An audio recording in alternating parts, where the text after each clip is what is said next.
Hey, Gordon, you got a copy? A copy of? My voice. Oh, yeah, I Yes. can hear you. How's it sound? That's a little Good. fuzzy. Okay. But feel free to start the meeting, Perry. We are recording. All right. Hello, everyone, and welcome to tonight's special community forum, as well as our development activities meeting that'll be kicking off here in a little bit. My name is Perry Ninnis, the president and of the board of directors here at the MWCDC. And tonight we'll be having a few guests, but first of all, to kick us off, our executive director, Gordon Davidson. Hello, folks. I'm going to be a little bit distracted because I have to admit people as I'm speaking, but we'll do our best. First of all, folks, we have a very busy evening. Recording in progress. And please, everybody mute yourself because I'm getting feedback. Second thing is, everybody, we ask you to be courteous and civil to everybody else. Everybody will get their opportunity to speak. We're hoping that people can limit the amount of repetition in their comments. The dam begins at 7:30. That's when it was. That's when Mr. Scharf was available for us. So 7:30, we'll be kicking that off. We cannot kick it off earlier unless he shows up early and says he's available. We're going to talk about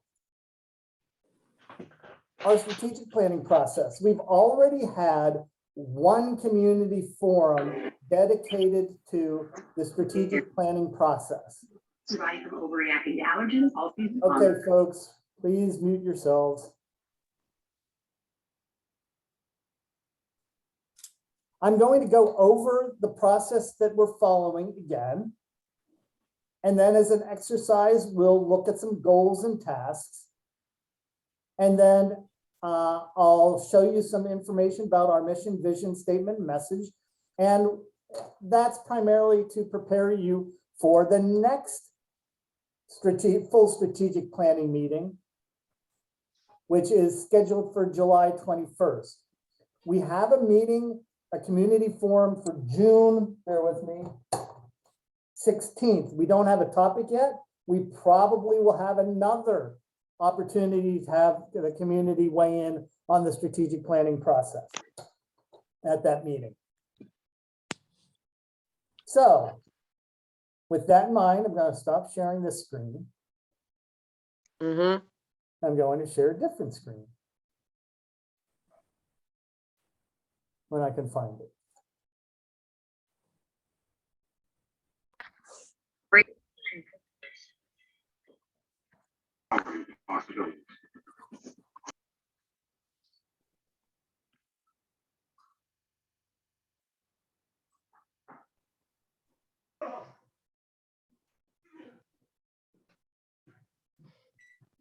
Can't hear it. I'm not having much luck, folks, so bear with me.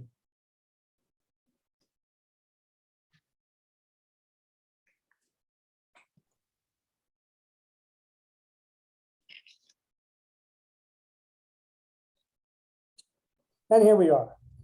So this was the agenda for the April 28th Special Community Forum on the strategic planning process. I'm going to skip some elements of this because they don't apply at the moment. We had a number of presenters at that session. You are introduced to the strategic planning task force members and so on. So the first thing we're going to do is have an overview of what we're going to talk about. So the first thing is an introduction to the planning process, and I will show you the timeline which guides our planning process. Quick comment about community input and how the community input process applies to the timeline. And then we're going to have our discussion about goals and tasks. And we'll talk about next steps again. So I'm going to stop sharing this. And thank you to everybody who did participate in that first meeting.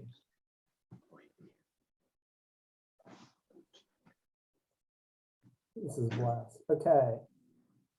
So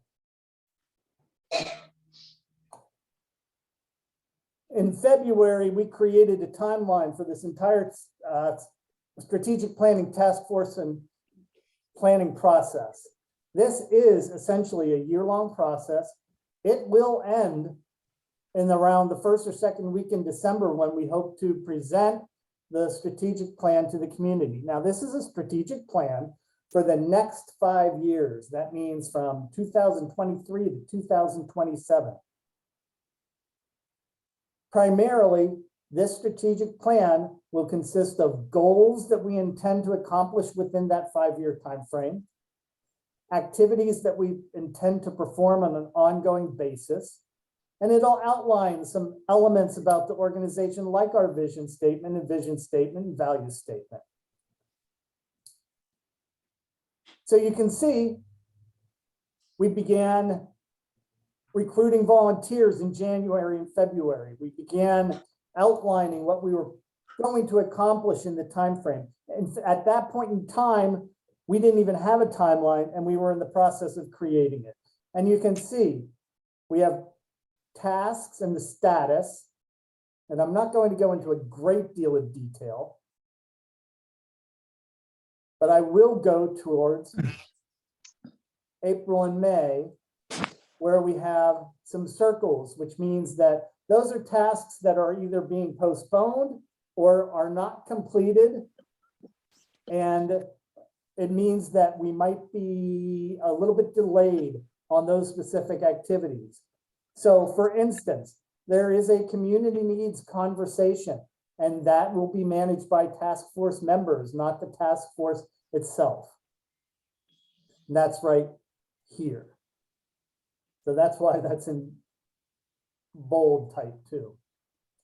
And then you can see down here, we have a lot of different specific activities like assignment of the president's letter, assignment of the executive summary, final report design, and so on. Those are things that have yet to be done, and it means that we're a little bit behind schedule on those. Now, you can see in bold, we have our meetings of the task force. We meet in general every other week. But we also have in caps our community meetings. Now, these were the community meetings that were planned in February. Already, we have some extra meetings that we're fitting in. This is one of them. And ultimately, as we go along, you can see the next, if you will, official strategic plan community forum will be on July 21st. And we were hoping the final input session would be in September. Now, during this entire process, anybody can submit questions, inquiries, they can call us, but when I say submit, you can send it to info@mwcbc.org.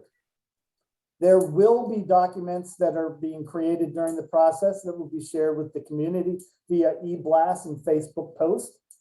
And that will give you an opportunity to see more things that you can comment upon. And then you can see right now, we're planning for the presentation to be on December 8th. The final presentation will be correcting errors in the plan during the next couple of weeks, and hopefully we'll be able to issue it exactly on January 1. We shall see. Now, it looks like people have raised their hands or chatted about the timeline. So I'm going to take a look at the chat. Oh, folks, mute yourselves if you haven't already. I might have to go through and mute everybody on my own. Jay, why don't you unmute yourself? You have your hand raised.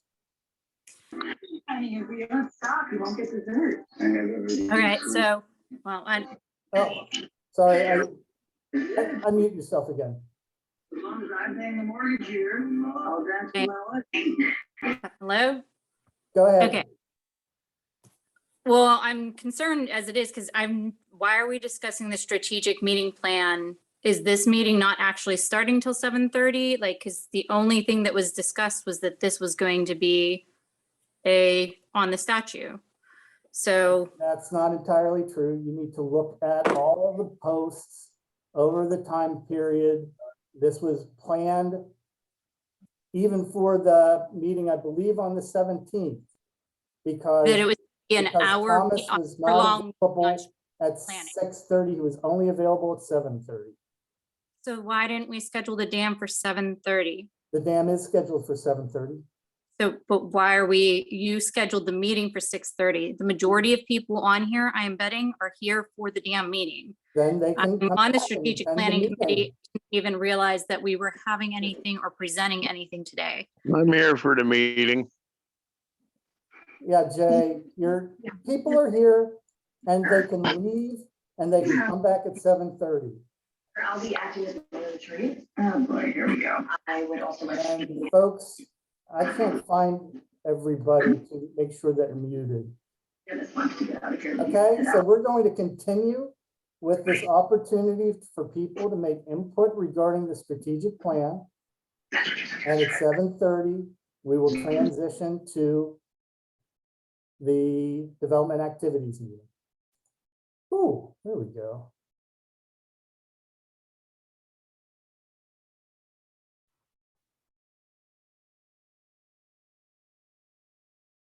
That's it. Okay, very good. So in any case, that's the timeline. It's not that aggressive. It's doable. People are assigned tasks on the task force to help smooth things along or get things accomplished. And we're hoping that that actually gets done. So, any questions on the timeline?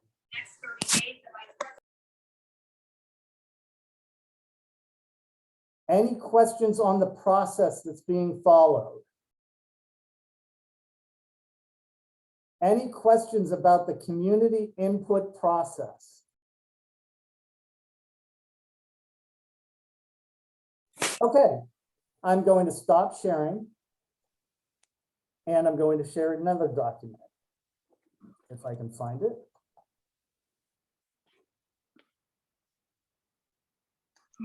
So Gordon, can you tell me about how the input process will work at those meetings?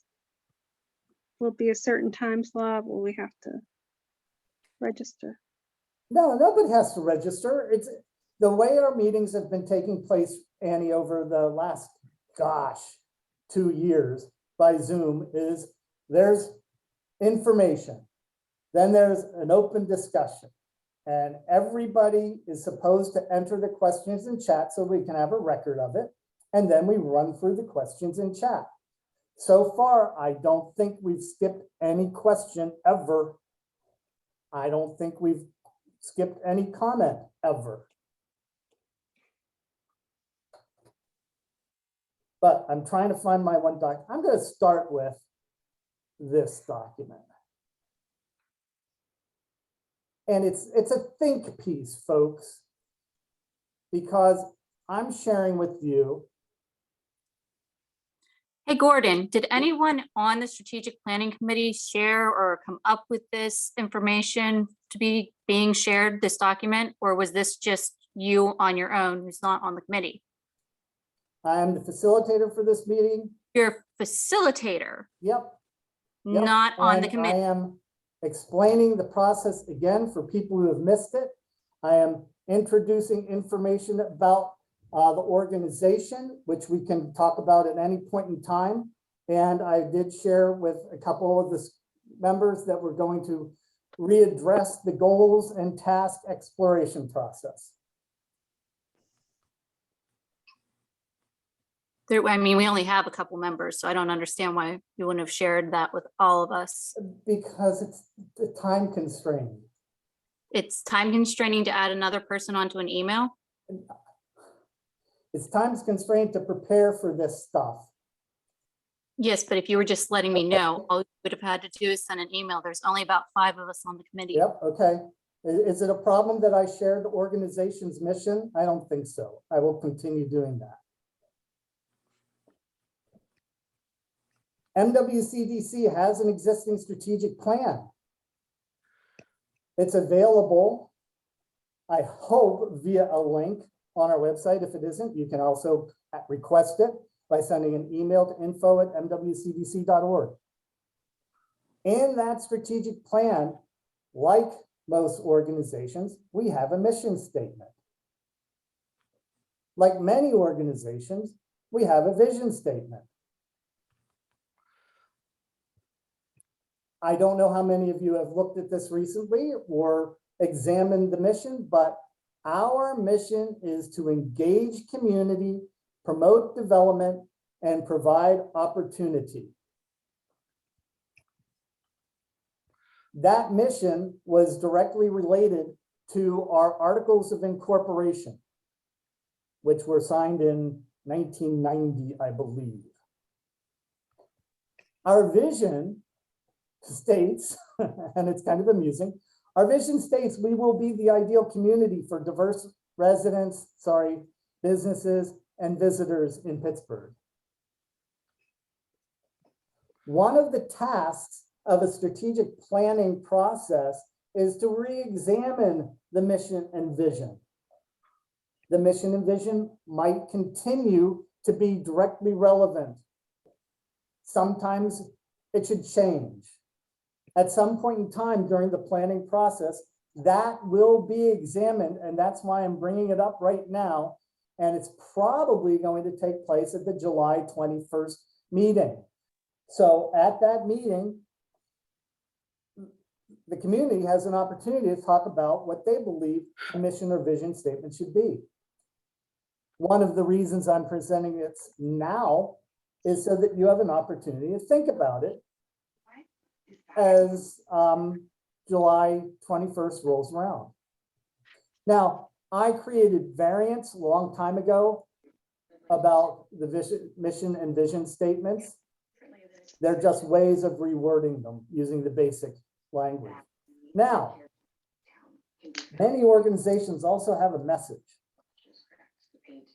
And MWCDC created one last year. Actually, we finalized it last year. And the intent of the message is to convey in as short a period of time, if you will, the shortest number of words, what your organization does. And you can see that our one sentence corporation or corporate description is here.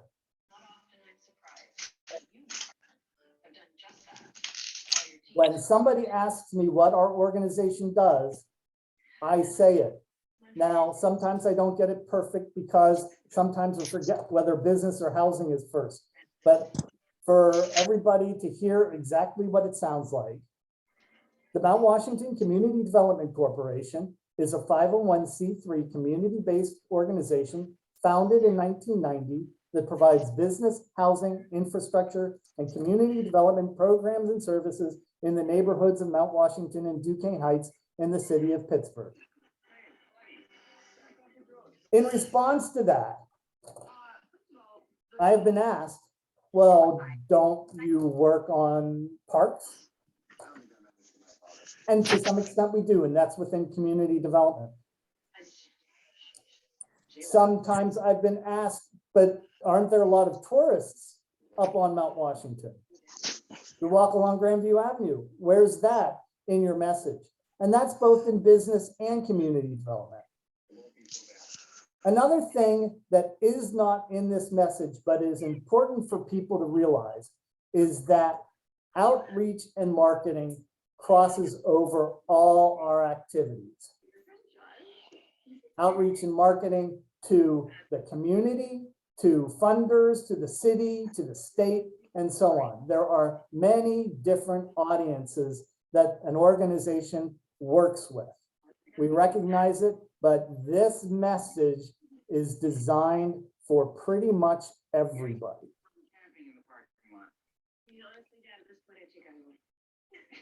Gordon, I raised my hand and I put something in the chat. Can you address that?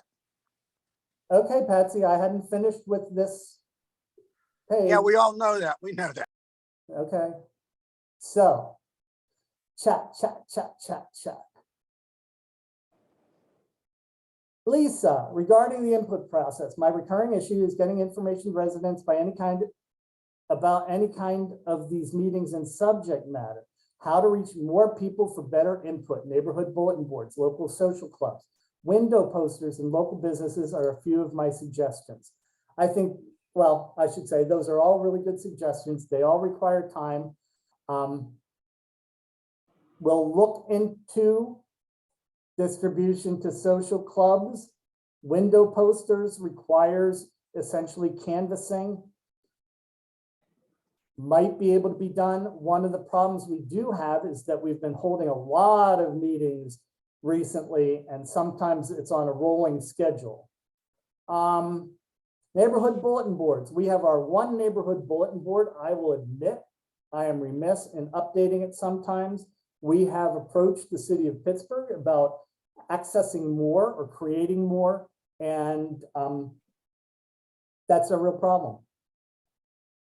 We have not received permission to create more neighborhood bulletin boards.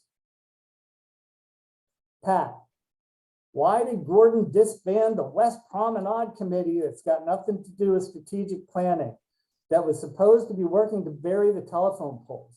Well, I didn't disband it. It never got created, but I am working. Oh, that's on it. another lie, but go ahead, read the whole thing first. It never got created, Patsy. You're a liar, Gordon. It was created at the EVP meeting at the Trimont, where we're sitting right there.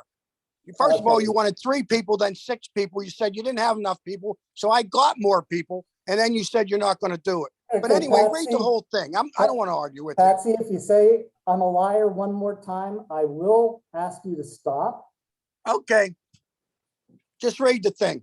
Okay, while we have been working to try and bury these pools and utilities, Tom Ty is leading Duquesne Light to not bury the poles, but hang banners in them. This is the dysfunctional process that the MDVCDC is following in their 5-year plan. Well, I tend to disagree. If you can find these things conflicting with this 5-year strategic plan that we have right now, I would be interested to see that. Dan, yeah, okay. Annie, there are churches and shops. It would be nice if the churches and shops did redistribute our e-blast materials. We can speak with them directly and see what they'd be willing to share. Well, you didn't answer the question. Why is Tom Ty trying to hang banners on all the telephone poles when we've been trying to bury them since 2007? Tom Ty is working on a veterans banners project. It can be independent of this. And that's very And that's what obvious. I'm saying. This committee and this organization is working against itself inside itself. They are not contrary. They are not conflicting. Okay. So put banners on the telephone poles while we're trying to take them down. That's not conflicting? Nope. Oh, Jesus Christ, man. You could be unbelievable. You're Okay, unbelievable. Patsy, thank you very much. Can I address that? Okay, we're way out of line here, folks. Yeah, I think we need to get back on cue, and I think getting input from the community members that are on here about the strategic plan and what they want to see for improvements in our community is the main topic that we should be having. I'll answer those other questions separately about the VFW 5111 banners at a different time, but let's stay on cue now and get input we have a lot of people on here and get some input on constructive things for our community over the next 5. Thank you, Tom. And yes, there is progress on under or burying the electric lines. It's just not being done by the non-existent task force at the moment. Okay, so I'm going to repeat before we were distracted. These are things that can be examined or thought about by you for the meeting where we're actually going to bring them up for discussion. In the meantime, if you have comments about the mission or vision statement, I'll repeat, you can send me emails. Bob has a question about activities in the deed. Bob, why don't you unmute yourself?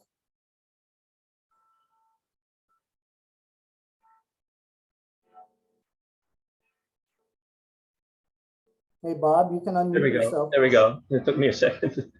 Yeah. Hi, Gordon. Yeah. I'm Bob Sherko. I'm president of the Woods at Bradley Street HOA, and I represent the homeowners. We have 26 units here, and we have discussions ourselves about some things going on in the community. We just had our annual meeting. And I had a couple of questions about some things in the Duquesne Heights section of Mount Washington. One of them is I've heard tell that there's going to be a possibility of a condo development up on Grandview Avenue between, I think it's Augusta and Republic. There is a development project that is being proposed for Grandview, call it West Grandview Avenue, yes. Okay, is that very far along?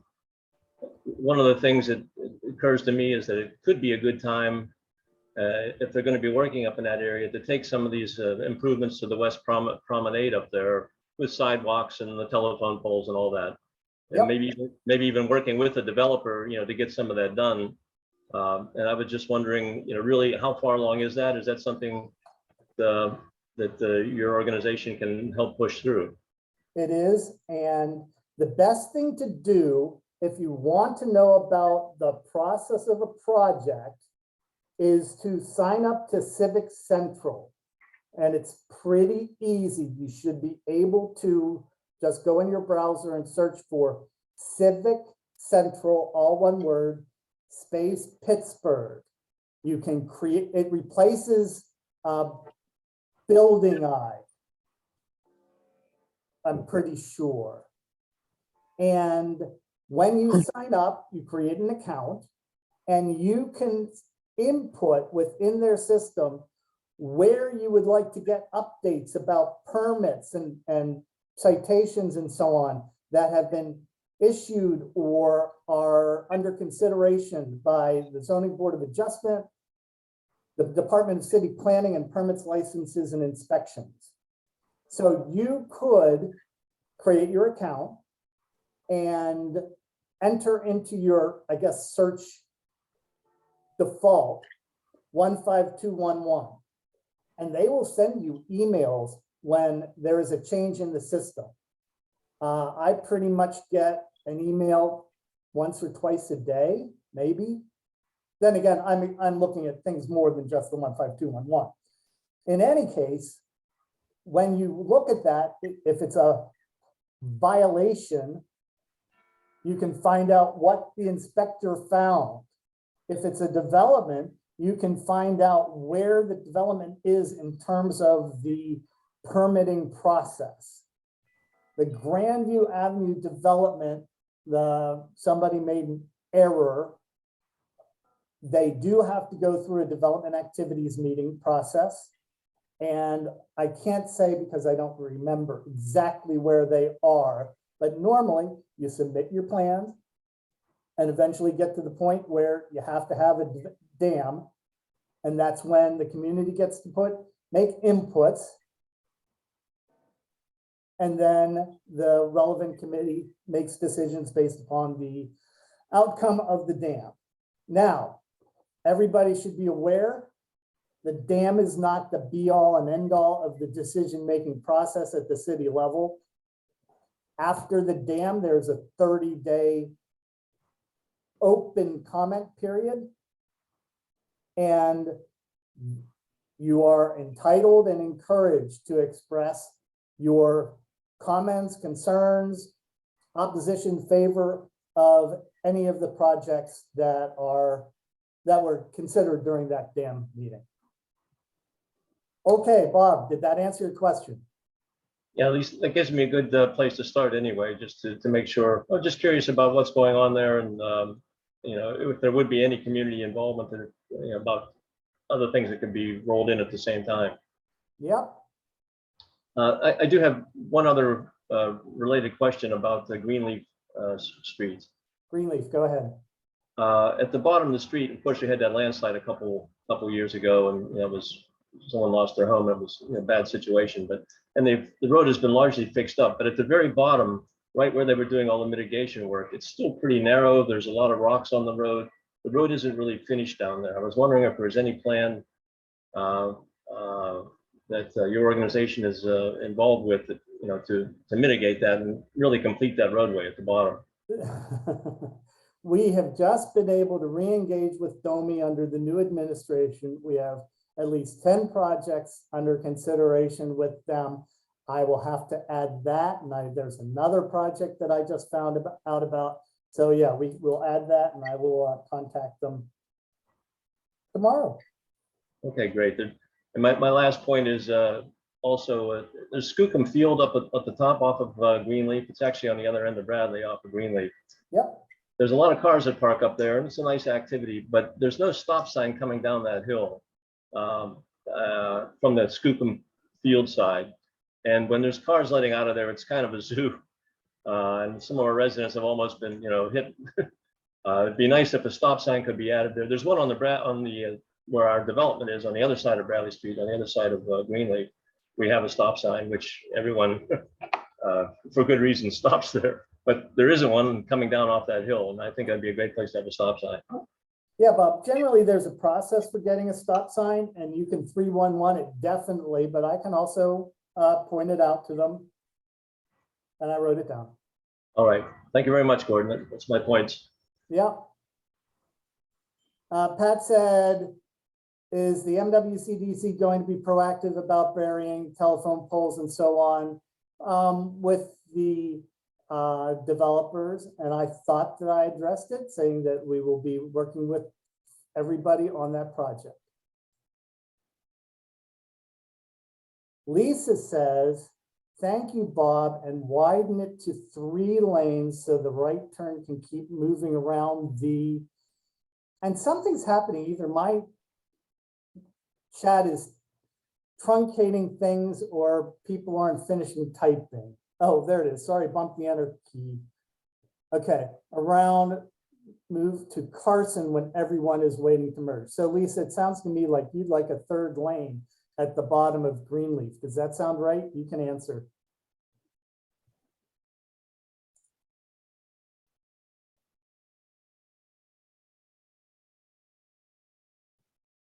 Okay, Lisa just wrote in the chat. Okay. That's what she meant. Okay.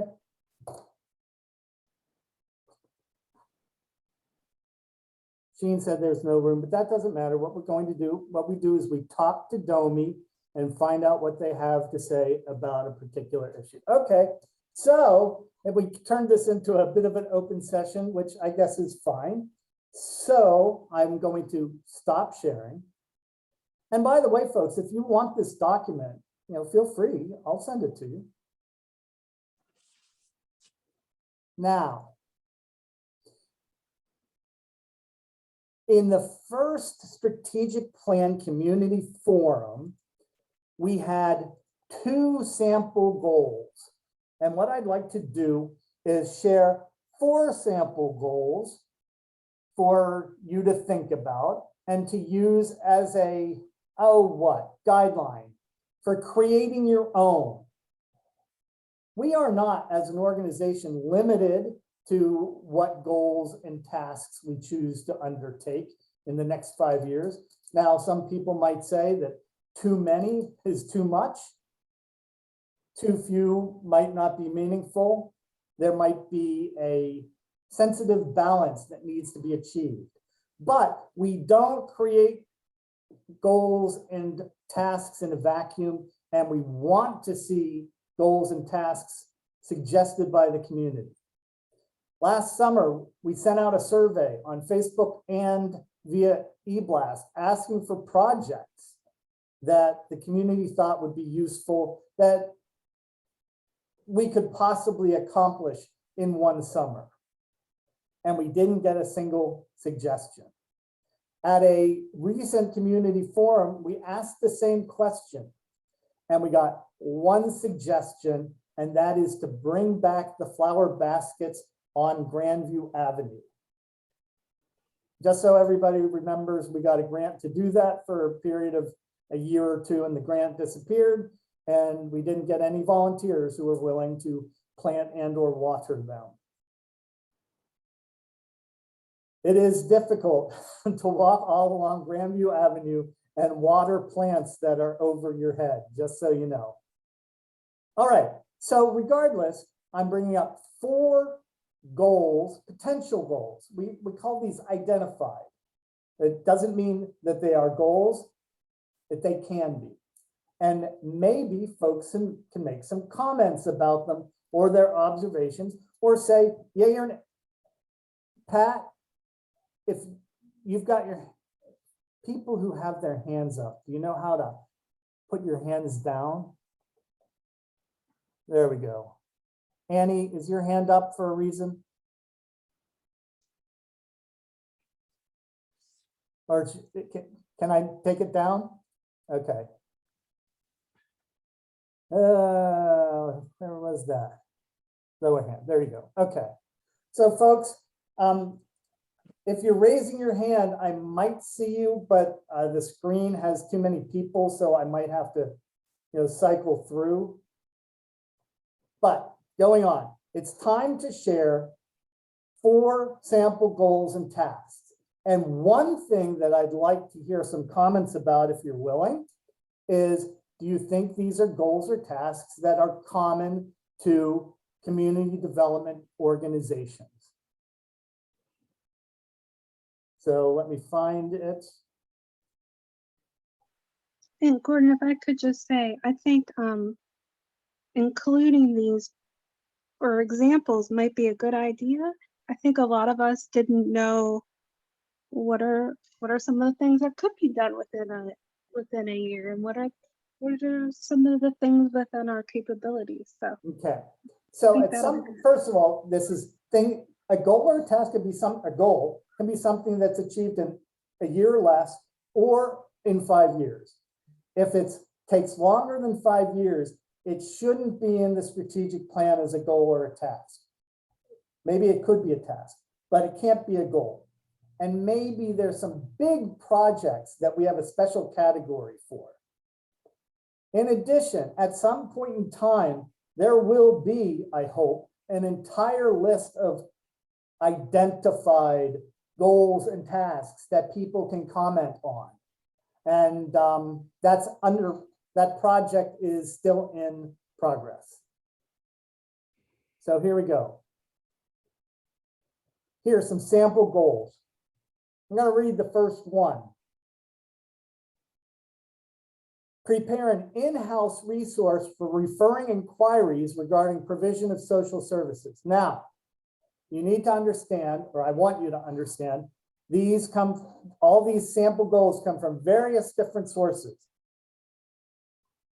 They are not necessarily gloriously written. They were either found or identified and put down pretty much as found or identified, or paraphrased to knock a paragraph down to a sentence. So, prepare an in-house resource for referring inquiries regarding provision of social services. First of all, is this something that's good for an organization like MWCDC to do? Would another CDC elsewhere in the city consider doing something like this?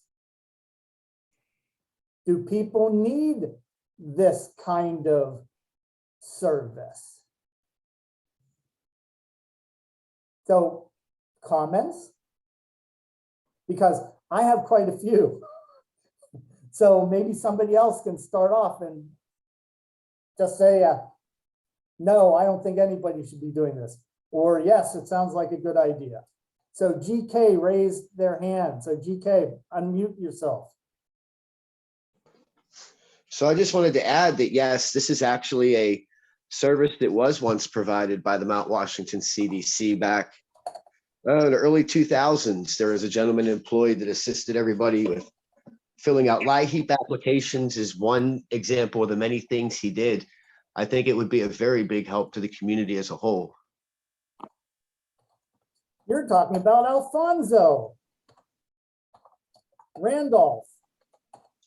I believe so, yes. Very, very nice gentleman. He was a great asset to the community, and we could definitely use somebody like him again if we don't have one. He ran the MWCDC LIHEAP and Dollar Energy Program. He was also the MWCDC Administrative Assistant, and he was also one of our outreach people. And he was full-time staff. And I think he was laid off in 2015. So, and just so you know, LIHEAP and Dollar Energy are now being done by the Brashear Association out of their office on East Warrington Street. There are a number of other social services that are available, folks. I get phone calls about emergency housing, and I have to refer them to 211, which doesn't necessarily solve the problem, but they have more resources than we do in terms of identifying, emergency housing for folks. I get phone calls because people have been kicked out of their apartment and they don't know what to do.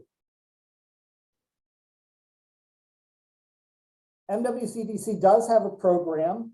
It's called the Live Local program, where we have a volunteer, and actually a number of volunteers work on it, but we had a volunteer who spent time identifying social services. Tom Ty has worked and spent time identifying resources or references to social services. We have the nucleus of a referral service in development for our website. So, but one thing that I can say is we are doing this anyhow, but it could be in the strategic plan, which says more, it makes it official. It tells everybody, including potential funders, that you are working on this project. We are working on this project in association with other organizations also. But GK, thank you for your comment about Alfonso. Yeah, he was a very pleasant fellow. Now, Thomas Sharp is with us. He is going to start at 7:30. I'm going to look at the chat.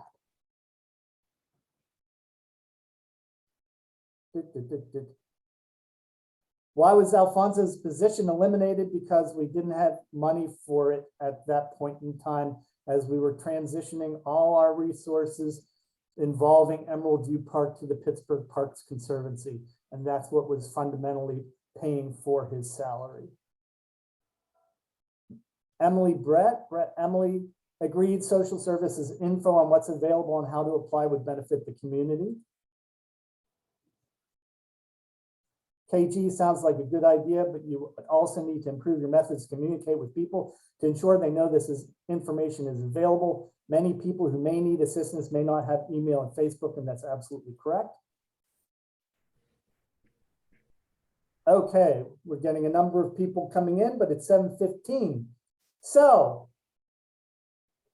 I think what happened is this identified goal did resonate with a couple of people, and it might be something that should be incorporated in a strategic plan. I didn't hear anybody that said it was a silly idea, that there was somebody who mentioned repeating the wheel. What was it? Oh, well, sorry. The next one, and I don't have to finish all of these, folks. When it gets to 7:30, we're just going to transfer to Thomas. Sorry, Gordon, it's a good idea, but it seems like recreating the wheel.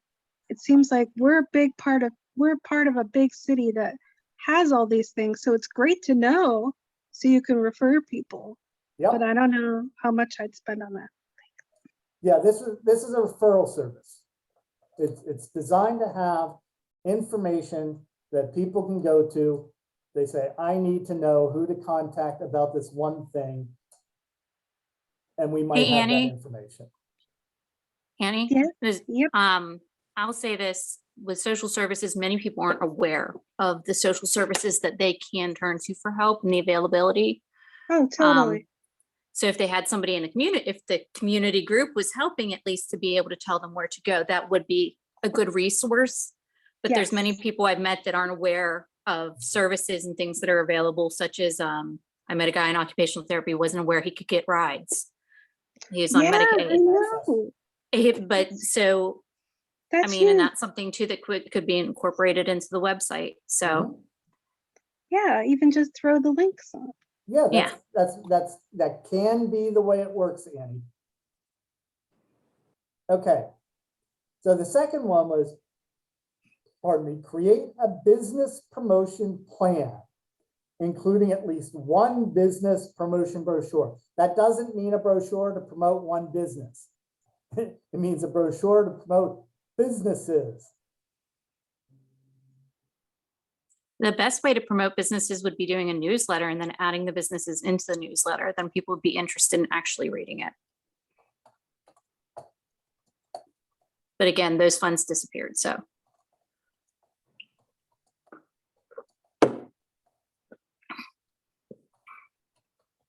Newsletter would be great. But is a plan necessary, or do you just do things ad hoc? When something comes up, you do it and you just leave it at that. How many business promotion brochures do you need? We already have a business map for tourists at the Grandview Shiloh Parklet. And we hope to incorporate that into one kind of business promotion brochure. There could be multiple different types of business promotion brochures based upon the different business sectors. If we included something like this, is one business promotion brochure what you need in 5 years, or should there be more? Those are all things that get raised, if you will, when you have a draft goal and you examine it from different perspectives. And GK says you can visit with or partner with Visit Pittsburgh for these brochures. Yes, we can. And Visit Pittsburgh wants us to write them. Now they can help, but they want us to be the primary source of information. They want to be us to be the primary link between the businesses. So yes, we have spoken with Visit Pittsburgh about this. Okay. Create stormwater control guidelines for property owners. PWSA recently instituted a tax or a fee on stormwater.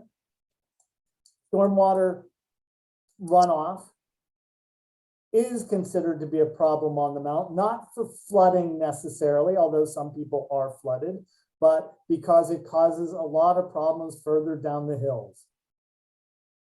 We do have water issues in the winter. Do property owners know how to control their stormwater? Is it important to convey this information to them?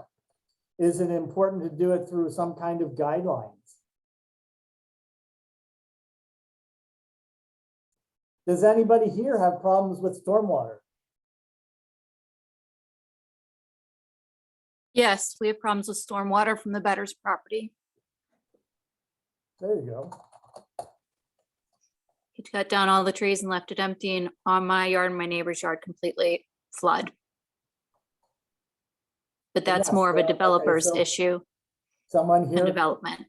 has experienced a problem with stormwater. Maybe it has value. And somebody says, where, KG, that's the job of the Department of Environmental Protection. Maybe they're not doing it. Now, PWSA does have guidelines for developers, but I don't think they have guidelines for residents, or the guidelines for residents are pretty confusing. Maybe what is needed is a cheat sheet. Annie says, stormwater control, I think, needs to be part of zoning. And Jason says that it should be a citywide effort, not that of an RCO. We have issues with tree removal and erosion. There's natural runoff along Woodruff that is hazardous in the winter. So yes, tree removal is an issue. Yes, there are lots of issues that are related to stormwater. Maybe rather than creating guidelines, we figure out how to refer people to the Department of Environmental Protection or PWSA or somebody else who has this information or something similar. Is this something that you have to research before you put it into a strategic plan?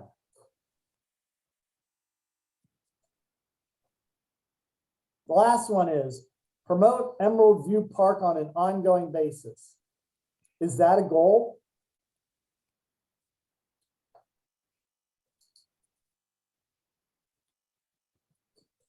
Is Emerald View Park important?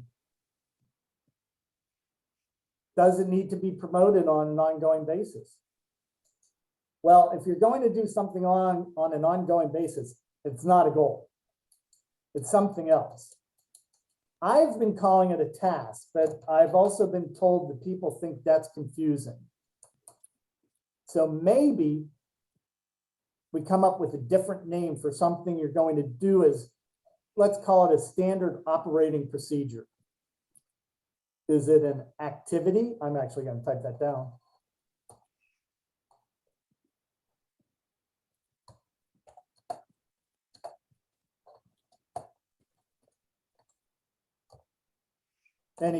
Any observations on either one, promoting Emerald View Park or what an activity is?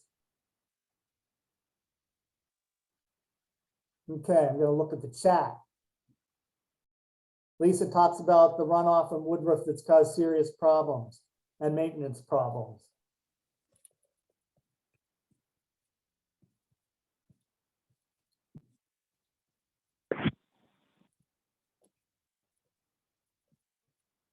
Okay.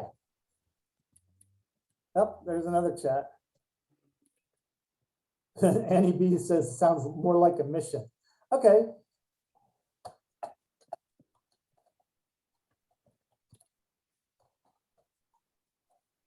All right, well, that is a question that hasn't been answered. So Christina says the goals are the overall end results. Yep. Tasks are how we get there. Some are one and done and others are continuous and continuous to maintain the goal. GK talked about tree removal being a serious issue.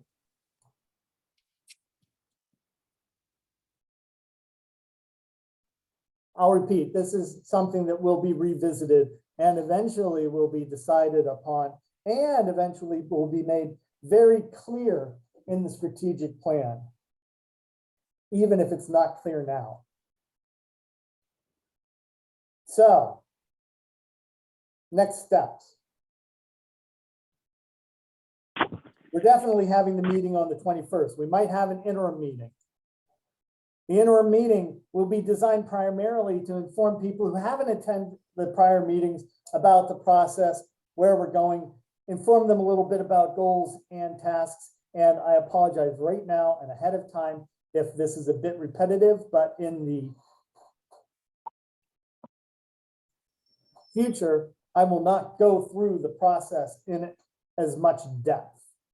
What essentially I'll do is say, folks, here's the 1-minute overview. If you need more information, it's time to call me or send me an email. I'm going to repeat, you can call me and send me an email anytime. You can do that. You can ask a question, you can make a comment. If somebody sends me a goal that they come up with, that would be great.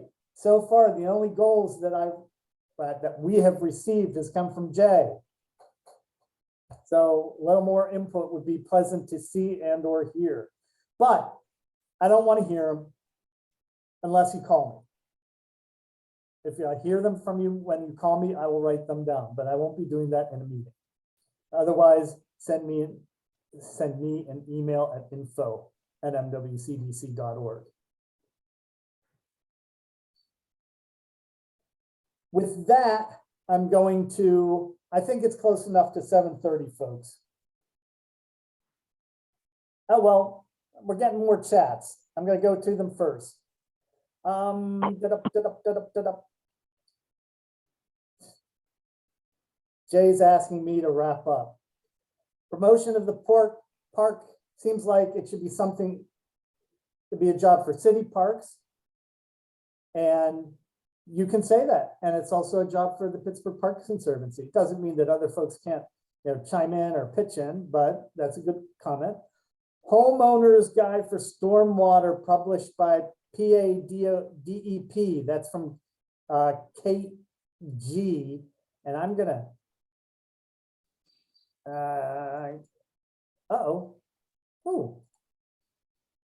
sometimes when I click on these links, they don't work. Sometimes they do, and that one did. Okay, got one more message, and then I'm going to hand it off. Patsy says the goal since 2007 was to bury the telephone poles in Duquesne Heights. Okay. Well, folks, thank you very much for participating in the first part of this meeting about the strategic planning process for 2023 through 2027. I'd like to introduce Thomas Scharf. Thomas is the neighborhood planner for Mount Washington and Duquesne Heights. He also serves, I believe, all the other Hilltop communities, and he might even serve other communities that I just don't know. He is a very busy fellow. We appreciate the time he spends to help our neighborhoods, and he will explain, again, the development activities meeting process. Then, when he is done, I will introduce our presenter for the evening, and we'll go from there. So Thomas, please. Thank you, Gordon. Well, good evening, everyone. To those I haven't met, my name is Thomas Scharf. Thank you for the introduction, Gordon. I work as the neighborhood planner with Department of City Planning. That includes most of the neighborhoods south of the Mon, west of the Ohio, including Mount Washington and Duquesne Heights, as Gordon mentioned. So my role here tonight with the development activities portion of the meeting is to basically take the staff notes and listen to the questions and community comments as well as the presentation. And then that gets transmitted to staff for the Art Commission in this specific case, given that would be the next step for the proposal tonight. So the one thing I just asked everyone, remember, keep a respectful environment, and we're kind of that as RCO. That stands for the Registered Community Organization. Mount Washington CDC serves as the RCO, so they're both in a dual role here of both co-moderating this meeting and are reviewing proposal from that perspective, but also they are also an applicant of the sculpture proposal. So we appreciate the chance to be here tonight. This is really the space for Mount Washington CDC to share the details, and then after this, there's a 30-day public comment period before any final approval decision would be made by Art Commission. So, Gordon, I'm going to share my screen here so I can give some background as to development activities meetings. One moment here.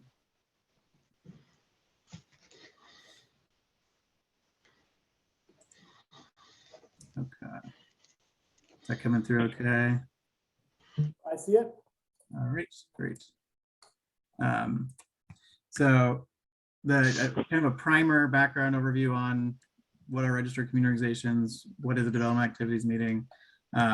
Registered community organizations are they're community organizations that serve a specific one or more neighborhoods, and they play a liaison role between community members and then developers or applicants when there's development projects or activities that are proposed in a neighborhood. So, Mount Washington CDC serves as the Registered Community Organization, or RCO for short, for Mount Washington and for Duquesne Heights.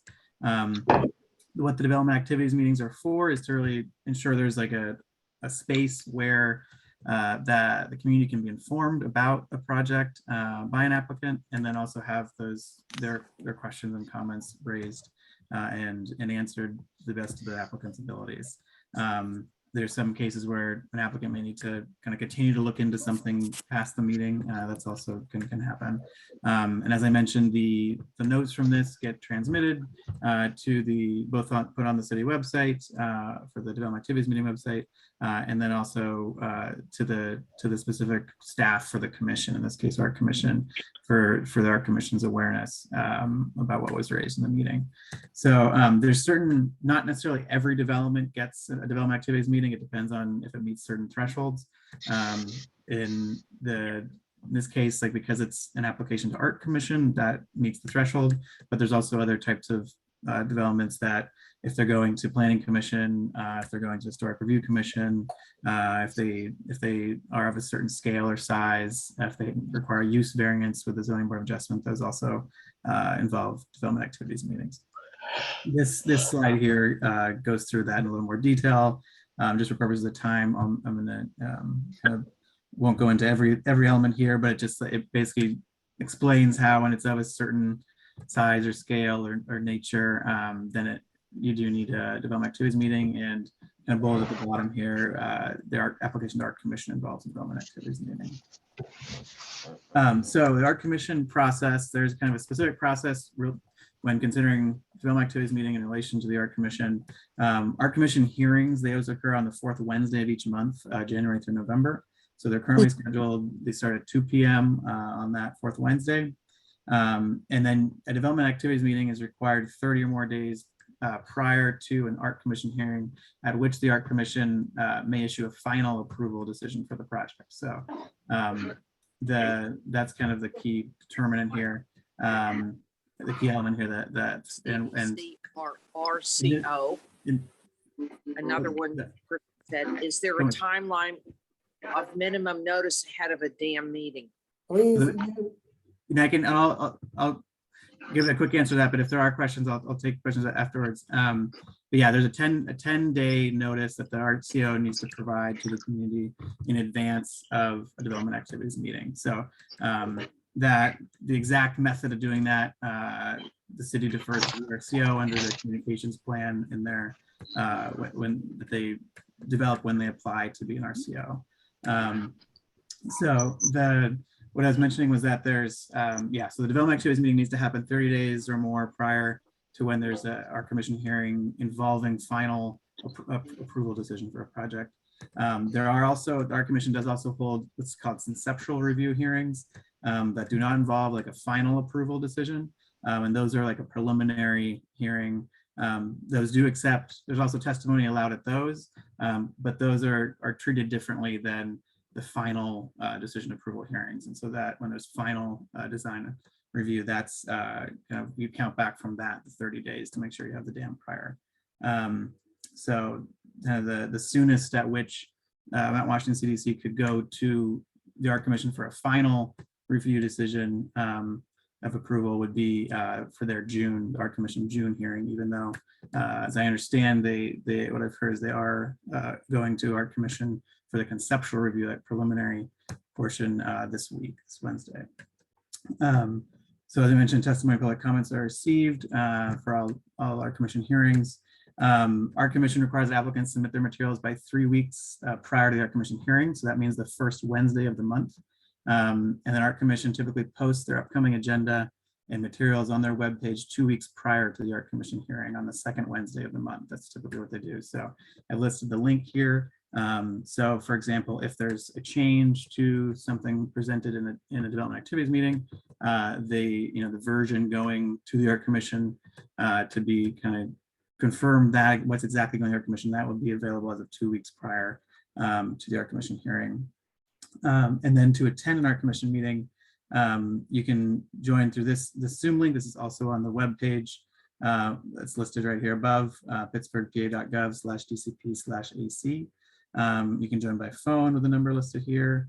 And you can also watch on YouTube the live stream, the link featured here. So usually people join the Zoom are joining because they plan to testify during the meeting. So if you do want to provide public comment to our commission, you can do that through, one is through email, pacd@pittsburghpa.gov. Email testimony is accepted until the business day before the meeting, before the Art Commission meeting at 12 p.m. You can also do snail mail. Send that to 200 Ross Street, 4th floor, Pittsburgh, PA 15219.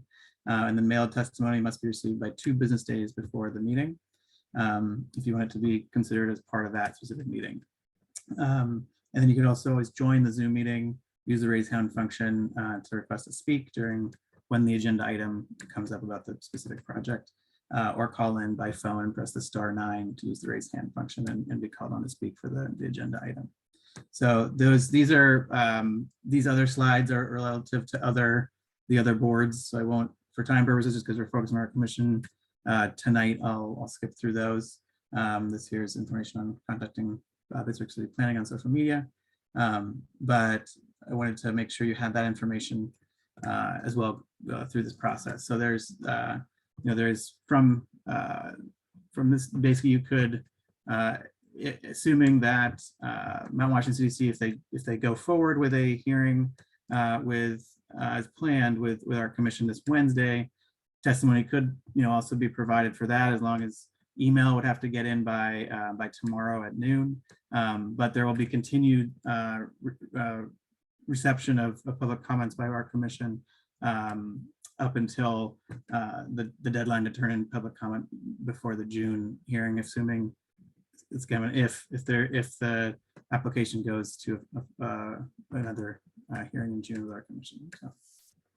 So with that, I think that covers the main elements here. Appreciate everyone's also patience on timing. I think we wanted to make sure that since it was publicized at 7:30 p.m. start, we would honor the people that were waiting to join until 7:30 to start. So thank you for that, for those who joined earlier. If there's specific questions about the dam process, or RCO program, I'll take that. I can do a few minutes here to take those. I want to make sure we leave enough time too for the presentation.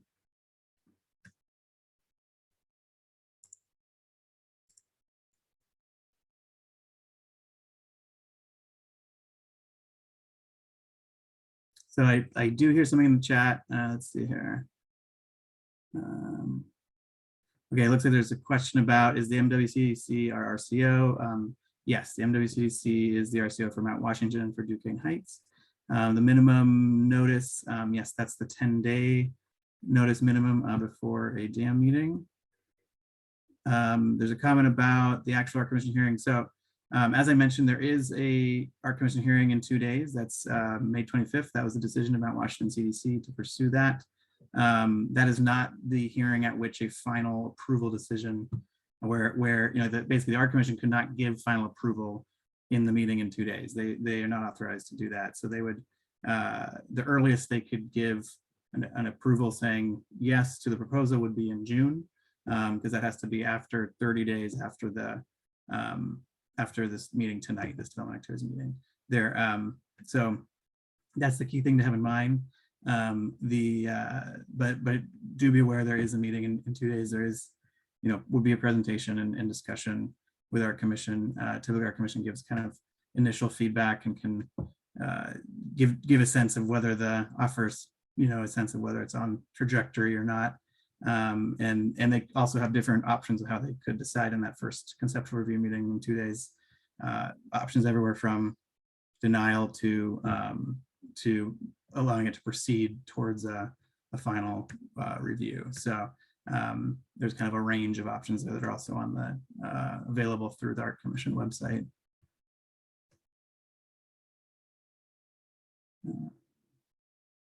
What kind of meeting is it on Wednesday? So the Wednesday meeting is the Art Commission meeting. It's on Zoom. You can also watch on YouTube.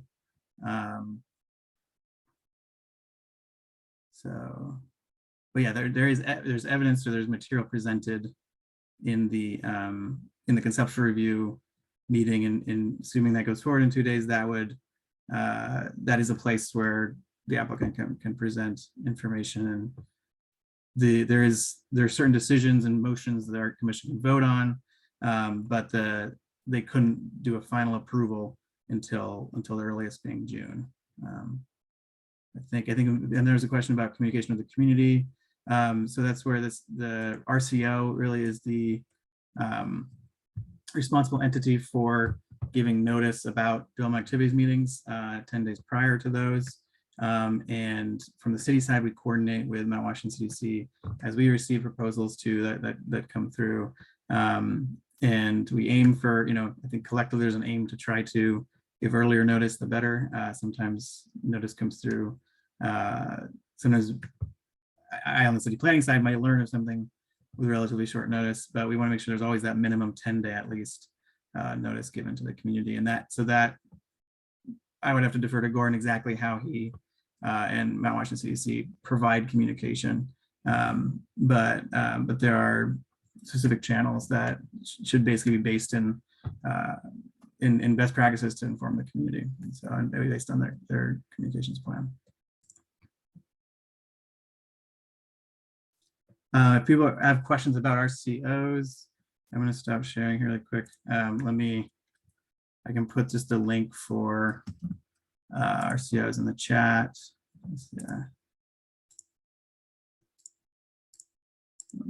Sorry.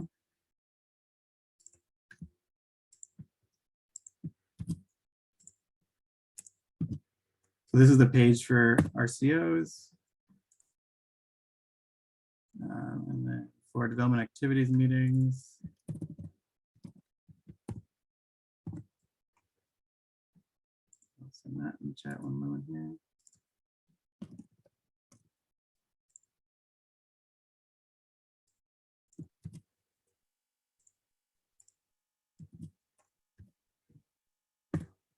Okay, so those are development activities meeting links.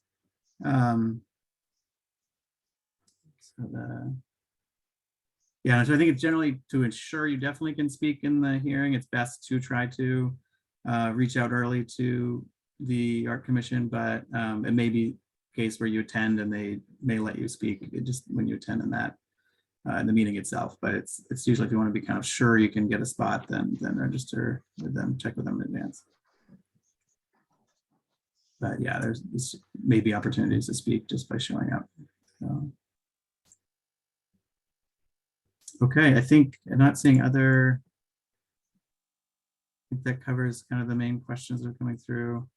And that is correct. Yeah, 10 minutes. They asked applicants to keep it to 10 minutes, their presentation, and then testimony to 3 minutes maximum per person.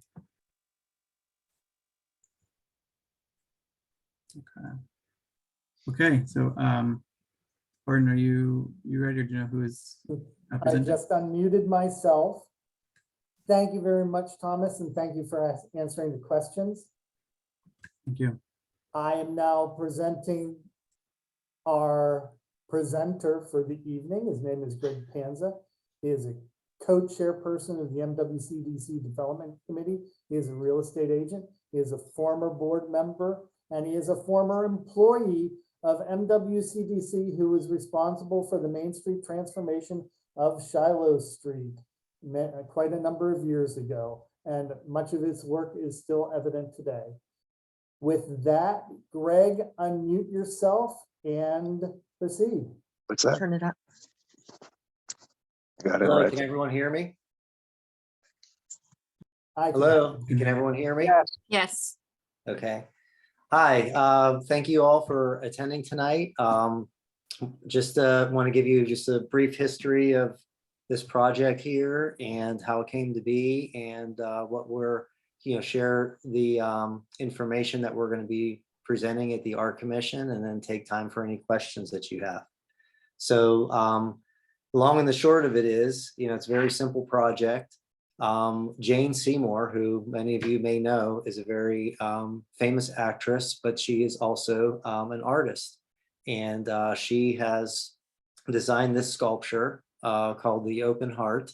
And it actually has a meaning behind it, that her mother at one point was a prisoner in a prisoner of war in a Japanese prison camp. And she used her philosophy was to keep an open heart no matter what struggles or suffering that you're going through, because you just never know when you can be there to help somebody else. And that's what kind of got her through. And that's what inspired Jane Seymour to create this image. So it's an image of obviously a heart, an open heart. There's two hearts intertwined with one another. And Jane Seymour, as you know, is a international film star. So she is, respected the world over, and obviously has a lot of fans. So as a result, she has a big following, and anywhere where one of these sculptures have been installed, it's been a huge tourist attraction where people come from all over who are fans to want to engage with the sculpture. It's designed that way that you can put yourself in the frame of the heart and get your picture taken with it.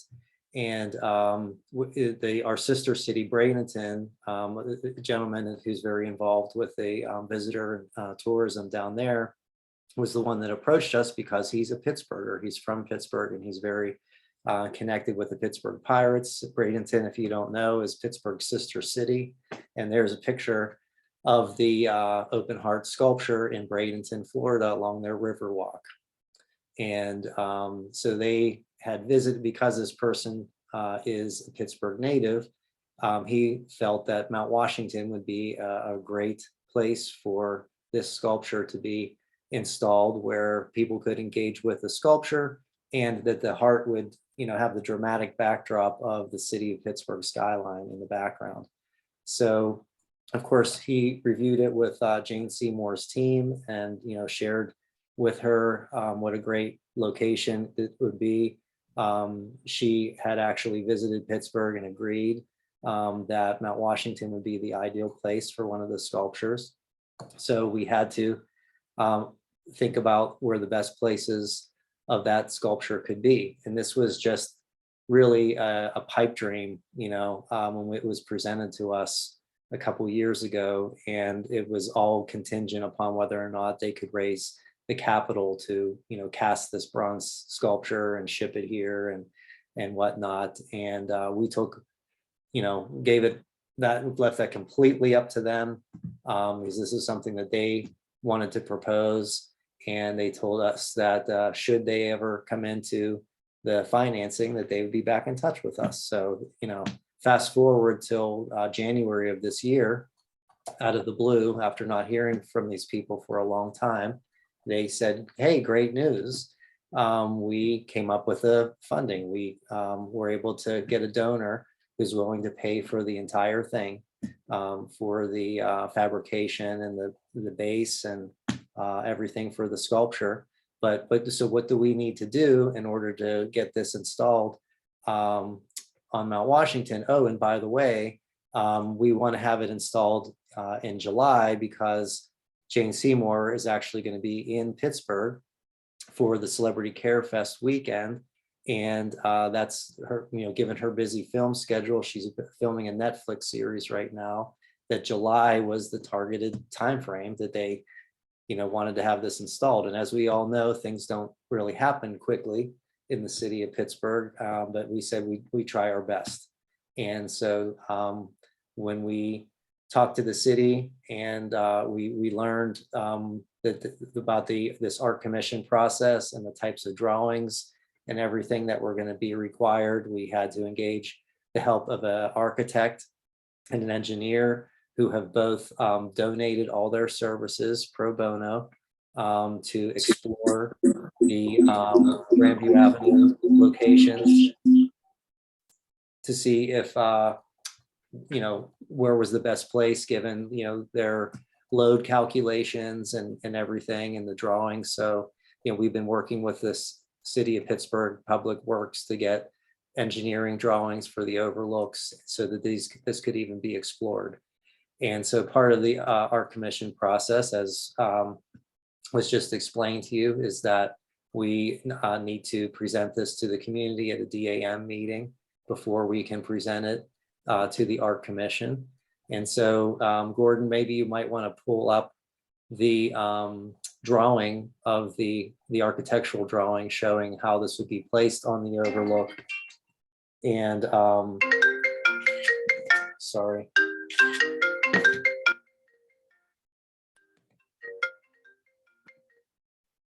Sorry about that. Technology. So anyway, Gordon, if you could pull up the drawing of the that we submitted to the art commission, the architectural drawings.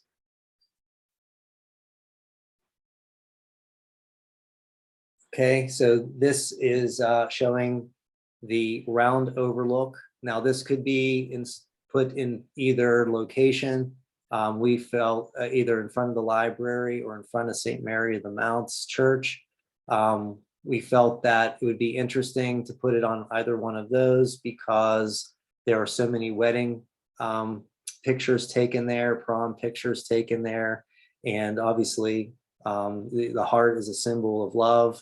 And to have the city of Pittsburgh skyline with the outlined with the heart and maybe two people getting their wedding picture taken there or their prom picture or getting engaged or, you know, whatever it may be. Pittsburgh and Mount Washington is one of the most romantic places in the city of Pittsburgh. And, you know, so many people do come up there, whether it's for a first date or an anniversary. And so we felt that this could be a great addition to tie in with what's already going on in Mount Washington. And because of the celebrity nature of the sculpture, might bring even additional visitors to the neighborhood. Bradenton, Florida says that they get year-round social media impressions. The number of people that come to visit the sculpture that are fans of Jane Seymour has really surprised them. And it could be a benefit to our local business community. So this shows you how the sculpture is about the weight of 4 to 5 people. And it's a hollow, if you will, because you can see through it. It's meant to look through it. It's not really blocking anything. It's meant to be more of a frame or an outline of what's behind it.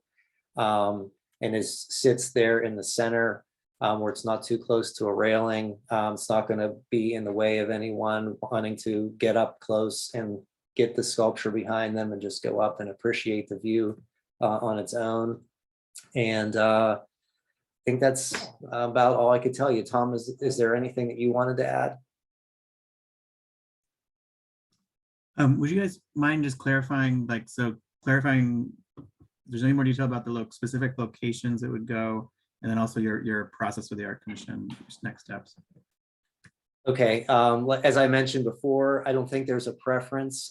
We are looking, to the community and to the city to tell us, I think either one of these round overlooks, I think would be an ideal location. And regardless of which one, it would be placed in the center immediately above the support. As I mentioned, I don't think, and the engineer, after looking at this, didn't feel that it's going to cause any structural issues because, those overlooks are known to have dozens and dozens of people on them at one time.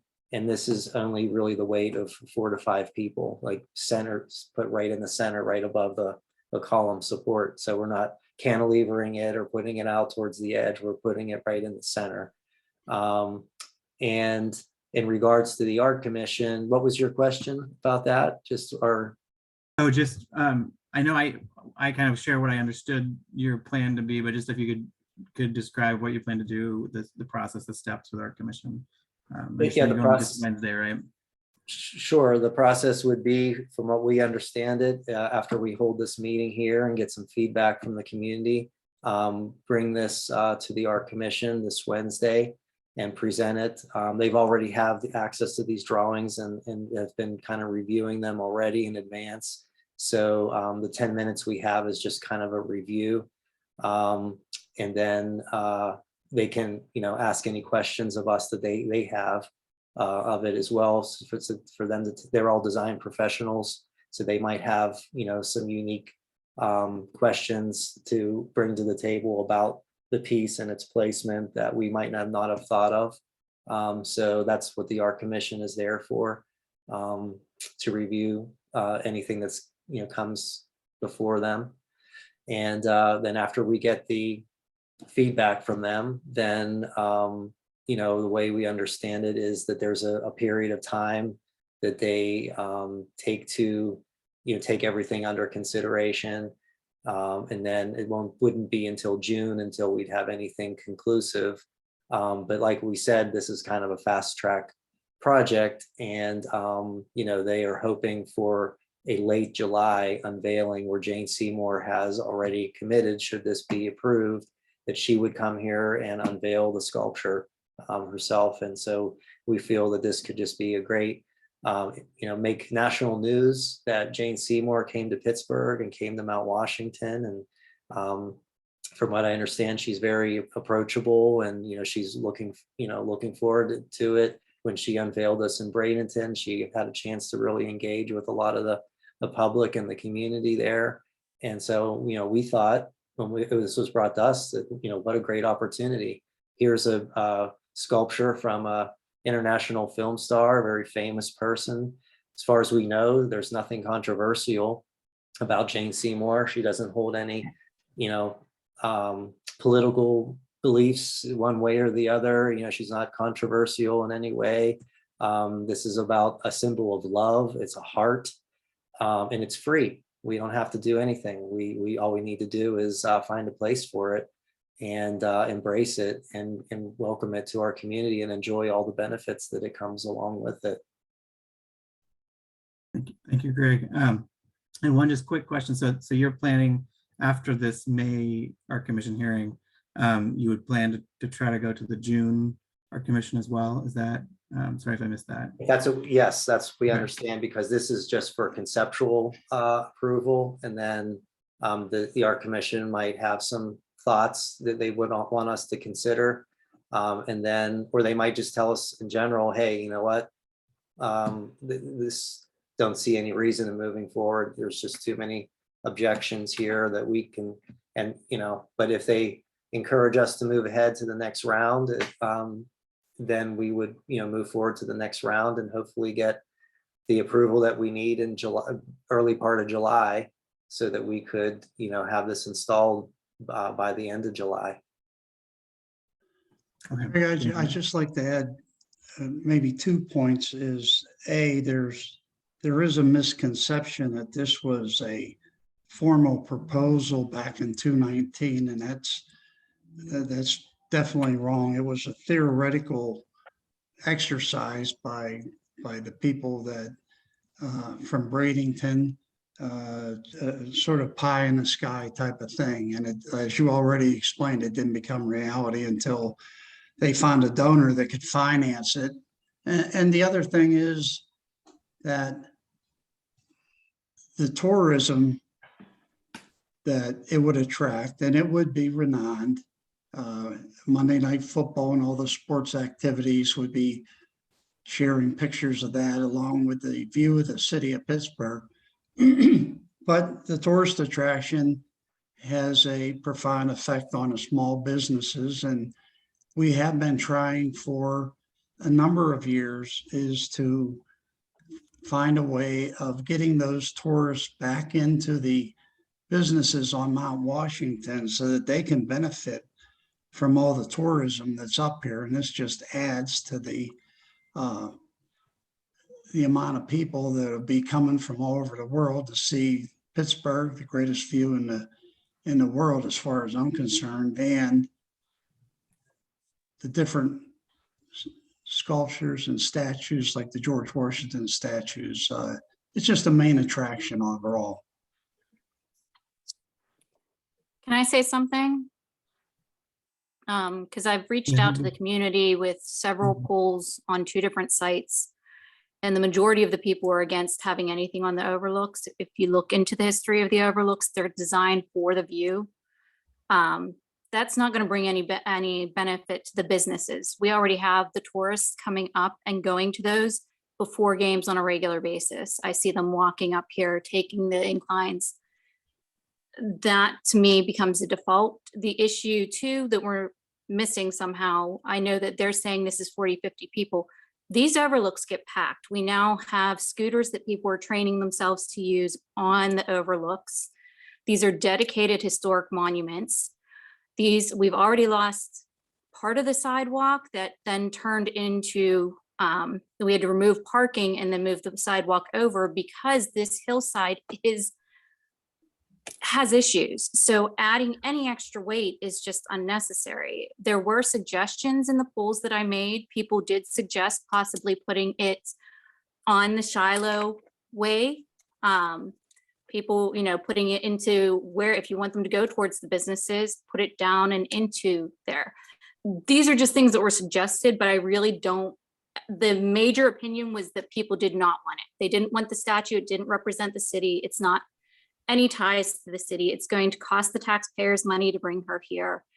It can cause structural issues. And the misconception about the thing is actually listed on the Pittsburgh Arts Commission information. They say 2019 is when this was brought to them. So that is why we are all confused on that, because no one from the MWCDC has been talking and saying this was brought back to us at January. No one's been sharing that information. They're just saying that the 2019 is wrong, and that's what's on the Pittsburgh Art Commission that they listed for this meeting. Just one point on the structural part of that. It's a natural concern, I think, by everyone, as it was when they proposed to build that house right up there by the Lamont. There was much talk about the structural integrity of the hillside. And I think when it comes to that, the city of Pittsburgh has to make sure that all the structural engineering surveys are correct, whether it be Tom, whether it be this sculpture or the But homes here's that my were thing, built Tom, is up there. they've done it with other buildings when they allowed to have more building done on the Duquesne Heights side by Greenleaf. And now we have a landslide there, and a family that was getting ready to retire lost their home. So studies were done, and yet still there were landslides. Studies are done in cities passing and allowing things that there's more rain runoff going down and onto Shaler. I don't believe that was related to building. I think there was a number of other things that was Majority of the related to. residents said, if you do this, it's going to cause landslides. The majority of the residents signed a petition against the house being built, because when I grew up, I watched the landslide take that parking lot. I watched businesses lose their places. The Trimont promised them they would be allowed in and then didn't let them in. So we have valid concerns in saying this. And the thing is, we're reaching to the MWCDC and saying, be our representative. Don't let the city just go ahead and do what's best financially or what they choose. Stand up for us and say, we're too nervous. Don't put any extra weight on places we believe there could be more landslides. Protect the community. And it looks like, and Gordon too, feel free to jump in here if you want to co-moderate, but it looks like we had a hand raised from Dan Pettin, and then I think followed by Luke, then by Mary Beth, then by James, and then that's what I'm seeing right now. Yeah, this is Dan Peden. Hello? Hello. Yeah, I just want to say I completely disagree with this. I'm up on Grandview Avenue very frequently doing a public service thing that I do up there. And I see it right next to the Overlook across from the library. And I watch people taking photographs all the time. I must have seen thousands of people taking photographs of each other. And people line up along the railing. And then in order to take the photograph, you have to stand where you're planning on putting this statue or even further back. So in terms of saying that this would be a nice thing for people to take photographs of, you would actually be blocking most of the people who want to be able to take their photographs. You would you'd have to stand on the other side of it and be, what, 2 feet, 3 feet or something from the people. And that's just not good enough, especially if you have a group of people that want a group photograph. So for that reason, and then also just the idea that people stand on either side of the Overlook and they look at the view. They don't just look at the view off the railing in front of them. They're also looking at the view on the other side, and this would be blocking the view. I'm not against the statue. I think the statue is a wonderful looking statue. It would be great in any number of places, downtown or on the riverfront or in Oakland. There are all kinds of places that you could put this thing. People could come to Pittsburgh if that's what they want to do, to see the Jane Seymour statue and get pictures taken in front of it. But putting it on one of these overlooks, which is designed for groups of people, and sometimes that thing's packed with people. I mean, there's hardly even enough room for the people, let alone a giant statue in the middle of it. And I think it would just destroy the integrity of the overlook.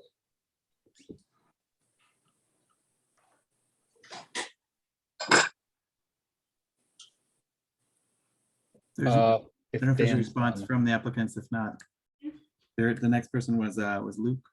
Yes, hi. I'm just kind of reiterating what a lot of people have said. You know, I'm not against the statue itself if they want to put it somewhere in the city, but I don't really, I struggle to see kind of what the city gets out of this. You know, this is already an area where there's a lot of people who come through. I mean, it is a beautiful view. It's the best view in the city, and that's a big draw for a lot of people. And I don't really see how this statue is really going to make a difference in bringing people up there. When on the other hand, I mean, it just kind of, to me, looking at it, it almost feels like a free advertisement for a piece of jewelry, essentially in an area where they know there's going to be a lot of foot traffic and things like that.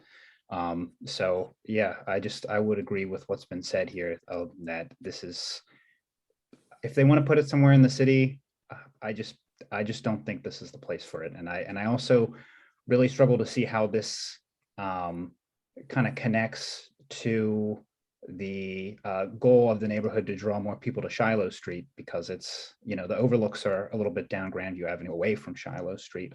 And like I said, those are already pretty high traffic areas. So that's all I really wanted to say.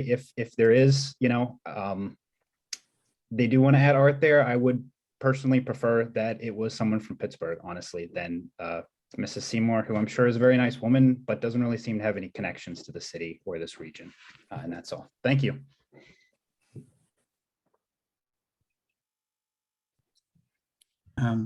One quick note. So when you, if you would like to speak, please do raise your hand and keep it raised until you speak. And then after you speak, please lower your hand. That helps us just to keep track.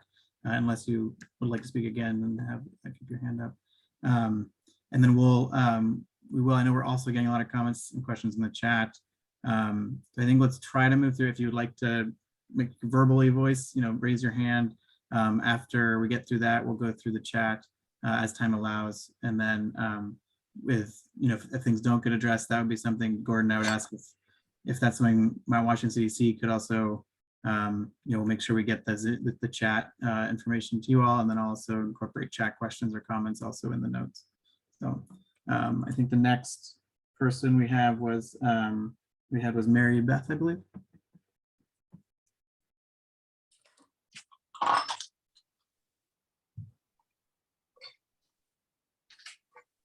Are you muted, Mary Beth?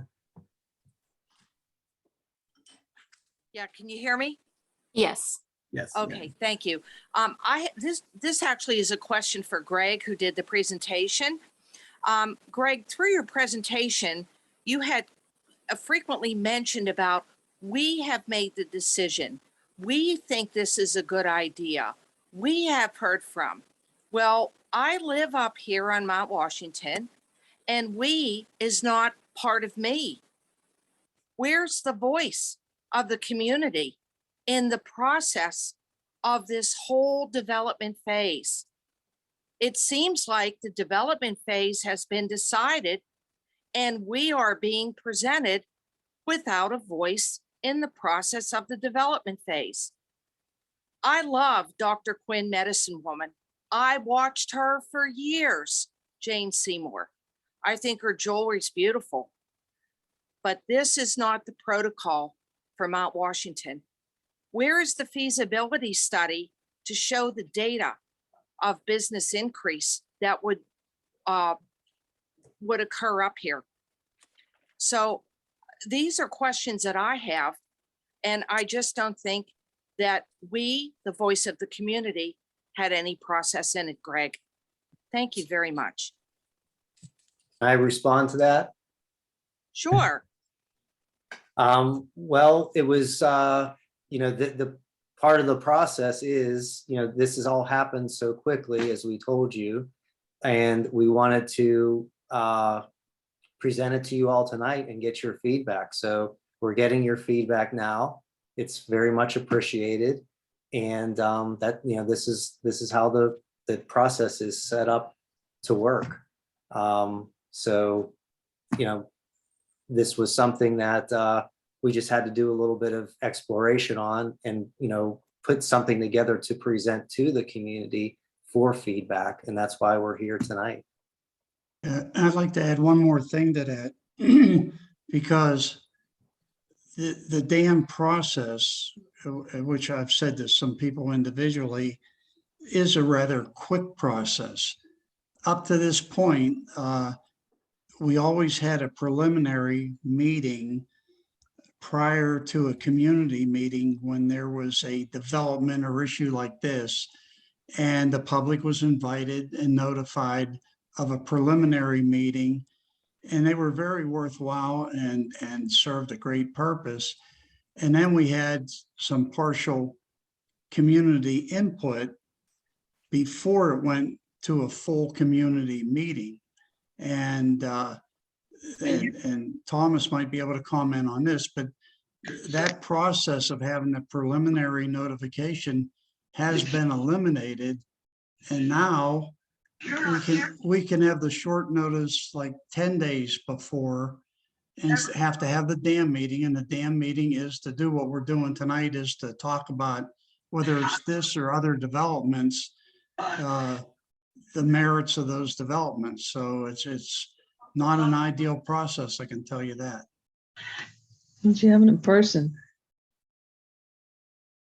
Tom, I think thank you for sharing that comment for the city's awareness, and I'll pass that along also up the chain. And one thing, I think, as I mentioned, just the attempt is to try to get the notice out early. That's in coordination with the RCO. There's also certainly opportunities, if the RCO is open to it, to hold additional meetings for further conversation. It's this one tonight counts as the official dam, but there can be other informal meetings as well if desired. So looks like, I think that the next person we had do we have James Ackerman, I think? Jimmy, unmute, let me. Yes. This is James Ackerman. I've been listening to this, and this is the process. Everybody so far is objecting to this in Mount Washington here. And we have people in 2 churches up there that have weddings, and they like to go on the lookouts and take pictures, and this would interfere with their pictures. And why is this already going to the Art Commission on Wednesday when we're just having a meeting about it today? I think you're rushing this process too much and leaving the people of Mount Washington out of it. Can you answer me that? Why is it going so quick to the Art Commission? Anybody want to answer that for me? Well, On as I mentioned, when the donor came forward and the people representing this sculpture, it was my first reaction, like, this is not going to happen in 6 months. This is crazy. Because as I mentioned, nothing in the city happens quickly, but we're trying to do it as fast as we can to accommodate the schedule that they put before us, which was to install this in July. And I asked if there was any flexibility in that, because I thought maybe because I knew that we needed more time just based on this conversation. I've been involved with the community enough times to know that these things don't happen overnight, and it takes a lot of conversation and dialogue. And so I agree with you. This is a fast track project. And well, the meeting should be canceled then on Wednesday until further notice. And let's have an open meeting to the public, not on Zoom, personally, so everybody can come out and object. Because I haven't talked to anybody. I stood at the voting polls while I sat in my wheelchair and asked people as they were coming into voting what they thought about the statue. Not one person liked the idea. So I don't understand what's going on here. Why are you rushing this thing? Nobody wants it up here. Okay, thank you for your comments. Thank you. I want to make something clear, folks. This is a conceptual Art Commission hearing. The intent is to get the Art Commission's input regarding the project. It is to convey reactions from the development activities meeting. There is no approval of this project on Wednesday. The only thing that can go forward is if they say, yes, we like the idea, and you can submit a final and, no, I'm sorry, it's called a conceptual and final in June. And that gives a lot of opportunity to continue this discussion. And with that, I'm going to mute myself.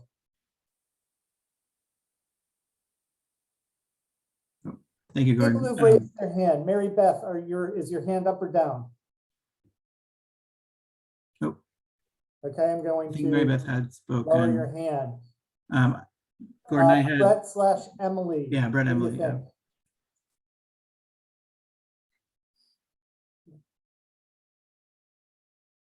You're muted. Hi there. I just wanted to voice my my disagreement with the overall proposed statute from a new Mount Washington resident, a new homeowner since 2018. I just think this is essentially not a good idea. I'm a fairly expert performance art manager. I know art is in the eye of the beholder, but like everyone else who's expressed their opinions, I haven't met anyone in the community who has expressed any excitement of this. I think you guys are representing Jane Seymour's popularity. And I just don't see how it's going to draw customers to the Shiloh businesses. From someone who frequents and has worked with a lot of them, I can't see how any of those managers would agree either. I can't speak on behalf of them, but again, I just can't see how this is going to draw any business to Shiloh Street, and I can't see how it represents the city or our community at all. Thank you. Okay, Jason, is your hand up or have you spoken? No, I've not spoken. I've heard a lot of different arguments this evening. I've heard, arguments about the fact that the artist doesn't have a relationship to Pittsburgh. People talking about, questioning the business development side of this and the tourism side of it. We heard some arguments about landslides, and I think those are all relevant and important arguments, but I kind of want to just take a step back and return to maybe what the fundamental character of the Overlook is. And I just want to read this quote from Frederick Law Olmsted, the father of American landscape architecture, and really had some good thoughts about Mount Washington from the early 20th century. So he says, immediately across from the Monongahela are the high and rugged hillsides of Mount Washington and Duquesne Heights. The outlook along the river with its varied activities to these hills would be notable in any part of the world. Furthermore, the rivers and hills are the two big fundamental natural elements characteristic of the Pittsburgh district. There is no doubt that the area in question should be preserved intact for all time as a monumental example of the Pittsburgh landscape. I only bring this up just to maybe reemphasize that the main idea of Grandview and the Overlook is really to take in what I think makes Pittsburgh unique, which is its landscape. I don't think that the sculpture is wrong for the city. I think it's wrong for the site. I think it could be located somewhere a little bit potentially more neutral, where it does not necessarily compete with one of the premier urban vistas in the country. So I think, I guess maybe as a question, have other sites been considered? And is this really the only one being considered just because it's the Pittsburgh view? Are there other places perhaps that aren't as popular with tourists and residents that still have a view, that still could provide a photo op, that could still draw business and tourists, but that doesn't kind of fundamentally degrade what Grandview is. And it's not about the sculpture itself. It's not about the design of the sculpture. It's more about just the fact that there is a sculpture on one of these overlooks. I don't want to make it a question of taste. It's more of a question of vista and civic space.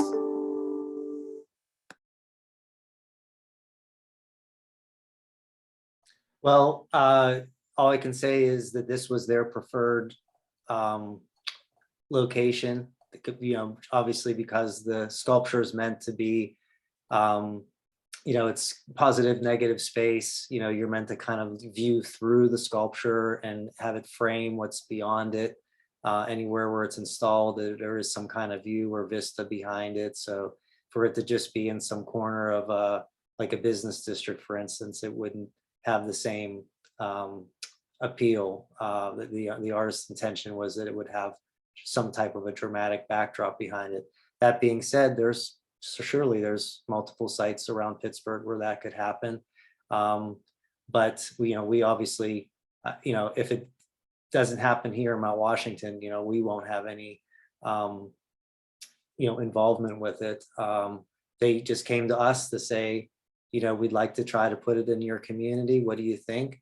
And it sounded like an interesting idea. Didn't sound like anything that would be very controversial, but I'm finding out tonight that there is a lot of concern about it. But I assure you the intention was to just add some beautification to a very blighted and neglected tourist attraction of Grandview Avenue. Crumbling sidewalks, bent and rusted railings with graffiti all over them, smashed up garbage cans. This was just something that was going to be a little bit of jewelry to add to a very bleak and I think poor representation of the tourist attraction that Grandview Avenue should be and that isn't. So again, it was just something that came to us that was free and had some like bling to it and had some celebrity appeal to it, and it sounded like an interesting idea that we wanted to bring in front of the community. Hey, has anybody seen Grants? Okay. Ralph, you want to say something? Boy, you did send something, right? Yeah. If you do, unmute yourself.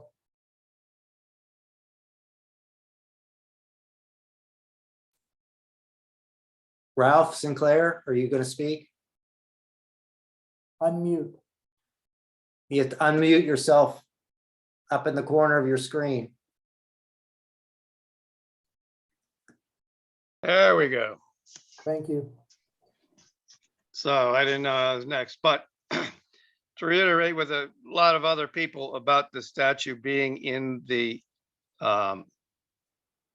view of people trying to take a picture of the fantastic view that we have up here, putting it in the center of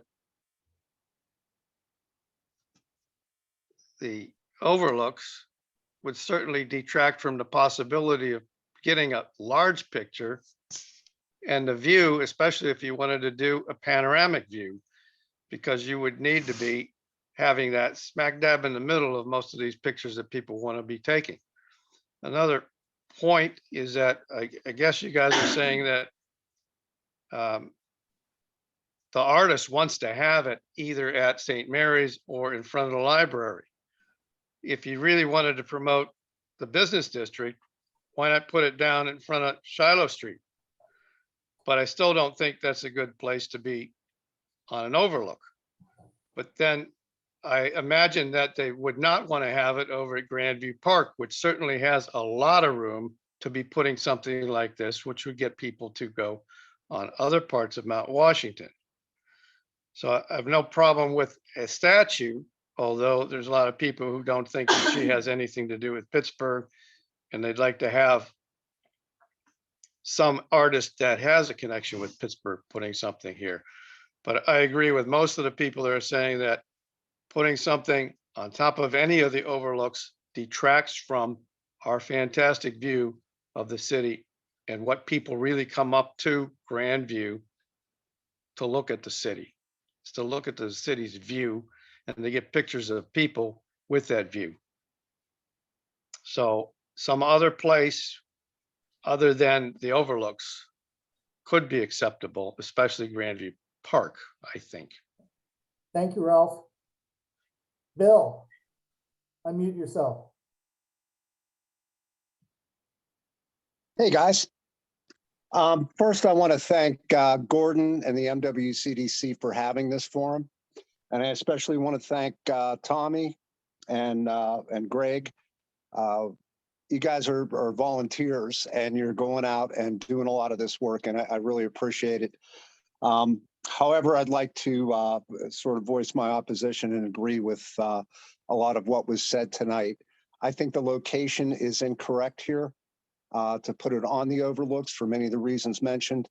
But personally, I wouldn't want to put anything on the Overlooks. I'm a minimalist, sort of agreeing with Jason's historic analysis there.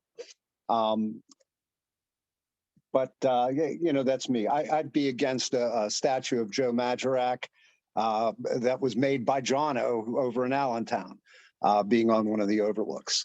I just think that it does detract from the actual beauty of the city and the beautiful view that people come up to see.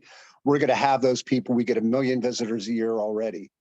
But I think the intention here is good. There may be another location, maybe at McArdle and Grandview there over on the corner. You got a nice little spot that we plant flowers at. Could have the flowers all around it. Still get a little bit of the view in the background for a picture. But elsewise, I tend to decide on not having that there. That's my personal opinion, and I think a lot of these other folks are correct in their assumptions here. Thank you, guys. Thank you, Bill. I'm lowering your hand. Greg. Me? I think there's two other people. I think Mr. Gianella, and then there's someone else with their hand up. Greg Kotler. Greg Kotler, unmute. Right on. I wasn't sure which Greg. I saw that I'm not next in queue, but I wanted to thank everybody for their civil comments today. It was very nice to hear everyone speak. And we're failing to mention Mayor Thomas Gallagher, the Overlook in question, or one of the Overlooks in question. And it brought up a little discussion earlier today amongst some of the community members about Mayor Gallagher. He was a glass maker here from Pittsburgh, rose to represent his neighborhood, I'm not sure which one, in Harrisburg, came back, worked on a city council, became mayor. He was the mayor whenever they completed the Fort Pitt tunnels, I believe. But an interesting thing of note, worth sharing, is that back in September 1959, he was one of the few American mayors that actually met Soviet Premier Khrushchev out at the Pittsburgh International Airport while they were doing their goodwill tour here in America. Legend has it that the mayor had to explain that the onion domes along the Monongahela River Valley that Khrushchev saw were not of Potemkin village built to impress him, but the hard labor and heritage of Slavs and Russian immigrants that naturally live all over our wonderful city. Just was asked to share that, and there's a little something for everyone to have for the rest of the evening. Thank you, Greg. Okay, I'm going to lower your hand. And Patsy. You can unmute. Okay, that was very nice, Greg. And the problem with that is that when they get shot down on one overlook, they move to another overlook. They did this site survey on the overlook across from the library, which is dedicated to the first African-American city councilman, which I already got letters from BPEP sent to the Art Commission. Now, I think everybody's aware that there's not been one person that spoke in favor of this. So if the Mount Washington Community Development Corporation actually represents this community, they will go down there and tell the Art Commission on Wednesday that they have decided not to proceed with this project, that they're completely stopping it and they're not going to bring it back up again. If they want to do anything, they should work with me like I asked them on the telephone poles to work with me to declare all these overlooks historic landmarks. I've already applied to Pittsburgh History and Landmarks Society to do that. That way, there would be plaques and honored nationally, and we'd be eligible for federal funding for those overlooks. And that would help improve Grandview Avenue. As far as Greg and Tom saying, that this is going to bring more people and they want to make Grandview splashy, we have the opportunity to have those funds come into our community through Teresa Kale Smith and through the work of the Mount Washington Community Development Corporation, which they're failing to do. We're eligible for $1.4 million a year from the RAD funding for regional parks. So we're not receiving that. We're not receiving any of the money that we should be receiving for out of the new 1% tax that was brought upon us by the Peduto administration and Teresa Kale Smith. Now, this is where the money should be coming to improve Grandview Avenue, not by bringing somebody from Florida, some statue that nobody wants so far. Not one person spoke in favor. Now, if you were really gentlemen and cared about this community, you would do what I say to do and go down there on Wednesday and tell them you don't want to do this and you're stopping it right now before it goes any further. Because when you get down there on Wednesday, you're going to find out who is actually opposed to this. And it's not just the people from Mount Washington. Because you've made me work more to try to keep this from happening instead of what we should be working together to do for this community. And you're failing to do it. You two are failing to do it. Not me and not the people that spoke against this thing. Now stop it now. Thank you, I'm Patsy. done. I'm done. I'm gonna lower your hand. Jason, do you have something that you want to bring up again? We normally like people to speak their piece once, but go ahead. I guess I just want to reiterate that I don't think it's I don't want to make it seem like it's about the sculpture itself. I think I want to just say again, I think we could maybe re-examine some other locations with the same kind of prominence that that Jane Seymour or whoever the donor is might be looking for. I don't want to. I don't think that inherently this proposal is misguided or anything. I welcome public art. I welcome visible public art that's in important places. I just think that the overlooks themselves aren't it. So I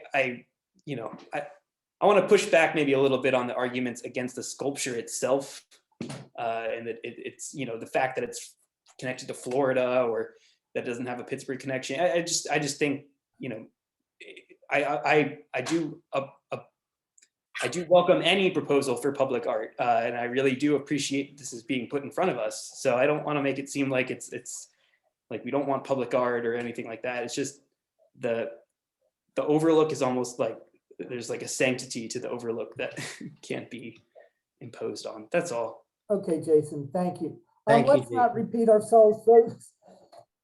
But Ralph, I hope you have something new. Go ahead. Sorry for coming back again, but I saw a couple of different posts that it actually cost Bradenton, Florida over $200,000 for a free statue. So I was wondering whether you guys had researched whether that was true or not. Thanks. As far as we have been made aware, we are not paying anything towards this. The Mount Washington CDC, the only thing that they were hoping that the city was going to participate in was the installation of this. Obviously, because it's their overlook, they probably would want to have a say-so in how it was done and probably would want to use their own people to do it. But other than that, the sculpture and the base itself is 100% paid for by the donor.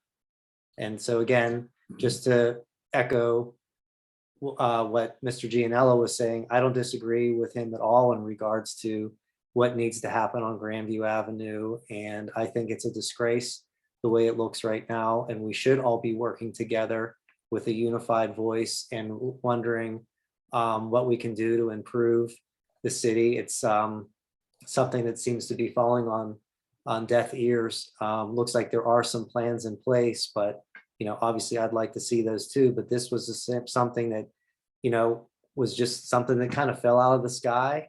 that had some celebrity appeal, and from what our understanding was going to be 100% free, and we weren't going to have to pay anything for it other than the time that we've been spending volunteering on this. Okay, Jay. Okay, so the articles, Greg, that have been posted, it's actually not the cost of the installation we're talking about. Bradenton spent about $200,000 in extra costs for her to come and commemorate and open it up and unveil the statue. Again, from what we understand, not to interrupt you, but that's Okay, nothing well, I'm that just we're saying that's paying what for. he's referencing to. He's not referencing to the cost of the statue.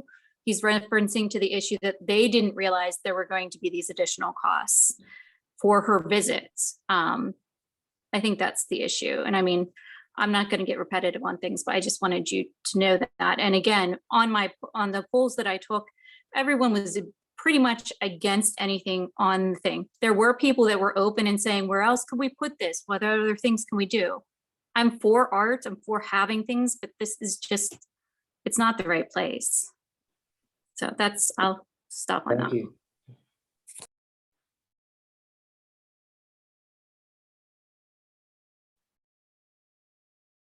Well, if there's nothing else, I'm satisfied. Tom, Gordon, I don't know if you have anything to add, but I think that we have gotten a lot of great input here from the community for us to talk about. Can we do a vote, Greg, like in the vote is in the comments? Can we ask everybody to just say if you're for or against, so then at the end you can actually have a tally of what everyone wanted? Sure, I seem to already understand that there's more in opposition than there is in favor of this from what I can see. And there were some very valid points brought up. So I'd just like to add one thing for Thomas's sake and for everybody's sake is the purpose of having the meeting was to get community input. I think that worked very, very well. And as we go forward, whether it be this issue or other issues, the damn meeting with community participation can be a very, very good thing. And I think tonight was a good example of that. Can I ask anyone, we all of a sudden have 48 people, 46, I think it was up to 48 people attending. How did everyone feel that they were contacted or informed about this meeting and to come? That's kind of my question, because I went out and put out polls, Patsy put out information, and I think that's why we got a big pool of people here. And I want to make sure this starts happening at every damn meeting, that we really get the residents involved. Hey, Jay, every meeting should have, people sending out agendas to their friends and associates, because we know not everybody, signs up. We have people who want to know, but don't sign up. So tell your friends. It's an easy thing to do, Gordon. You could have gone on Facebook and put up polls easily yourself. Oh, I know. Or reached out. It's only put on the MWCDC page. And I know, I'm just wondering, because I like seeing how many people are here, and I think that should continue. That's all and I with Tom and Thomas Ty and Tom Sharp, that this is a meeting and that's how it's supposed to happen. But the community at large, I think, feels like we're not being informed. And so you automatically have this negative response. It was on Facebook. It was e-blasted to the people who have signed up for e-blast. It was done over and over. And you just mentioned that you shared it. That is encouraged. So I don't know what else we can do with the resources we have. Having a survey is no different from posting the announcement that there's an opportunity to participate in this type of event and become informed. This was the first opportunity, I admit, that people got the full information about the project. Then again, look, I've had my hand up. I've had my hand up for a while, Gordon, and we've listened to this for long enough. So in any case, yeah, with suggestions about how to improve our outreach are absolutely encouraged. And suggestions about how to get people to send information to their friends and associates is very much encouraged.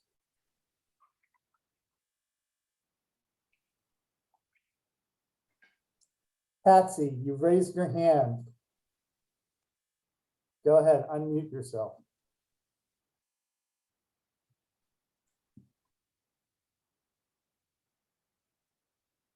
Okay, Okay, well, Well, I want to tell you that, you didn't hear me when I was talking over Gordon. It should have never got to this point.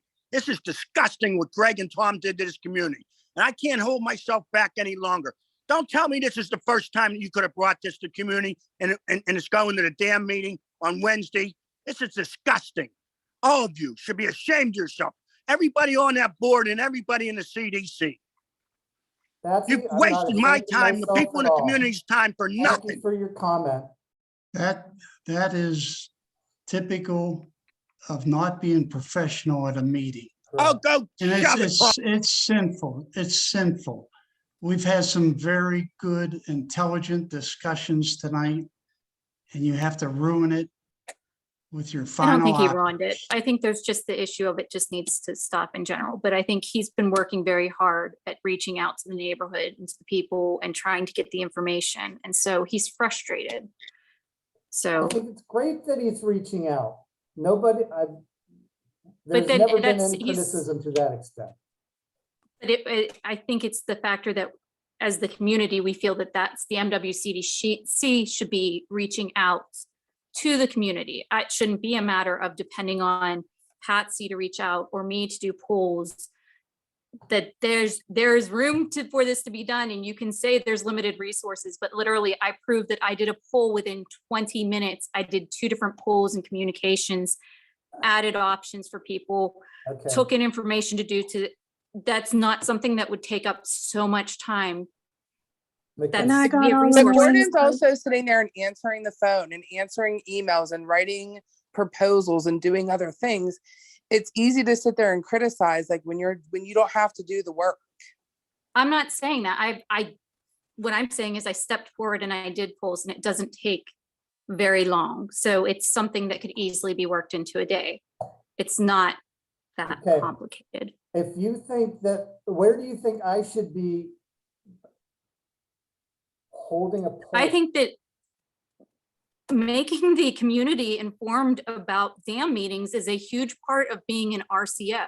Which And is what we so do. our only employee at the MWCDC needs to make it a priority. I'm over emails, over phone calls, communicating and outreach to the community. If you're not going to make time to put 20 minutes into Facebook, it didn't even take me 20 minutes. It took me 20 minutes because I reached out and listened to Okay. people and All got right. their feedback. I hear you. You want me to engage with people on the Facebook I want a pages. setup of outreach, a plan for outreach to the community for dam meetings so that people are informed, so the residents are involved. Jay, I think that also should be part of the discussion for the strategic plan. I know it It's can't on the wait. list, but It again, can't we didn't wait get to for talk that. about it because he just So, hijacked but- it. So Let me finish. Let me finish. I think some thoughtful time can be put into how to do the outreach, because Gordon is outreaching to everybody that's signed up that wants information. He does the e-blast. It is posted on Facebook. If there's some other things that are capable of being done in a meaningful manner without, I mean, Gordon has a million other tasks that he has to do. And volunteers is where this would really come in. And what you and I have talked about this is person on person reaching out to friends and family and everything to get them involved. And but I there's mean, some- I've also talked to you about that. This is not something, every time I bring up reaching out to the community, our RCO application should have on it an outreach plan, what our outreach plan was, and that was approved. So we were saying we were going to be part of the community. That's how you got approved to be an RCO. Email blasts, I'm not even getting email blasts yet. How would it, Wait a there's a delay second. because we have issues with the website. So is everybody that signs up actually getting email blasts?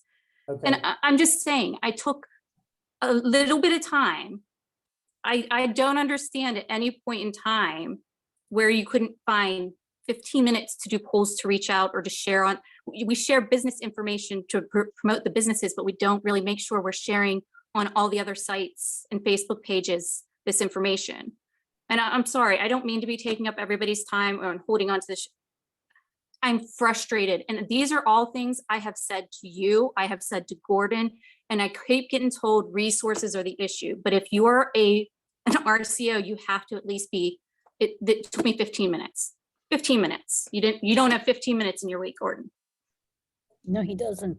I have 15 minutes to do certain things, and I know that we put you on the e-blast list because you sent me an email and you gave me your proper email address. But I'm telling you, I'm not getting that. Then you must have, no, then a mistake was made and I'm going to have to check it out. But if you're asking me to start running polls on other websites, it's unlikely that's going to happen. I'm asking for a plan of outreach. And I think that'll make a huge difference in how the community responds to any of these damn meetings. And A two plan of things. outreach that is set up and without any excuse over resources. I'm not even asking for mailed letters at this point. And two things. I'm asking for 15 minutes of time to put posts up and do things. And two things. We've had this discussion over and over again. I've explained how it should be built into a strategic plan.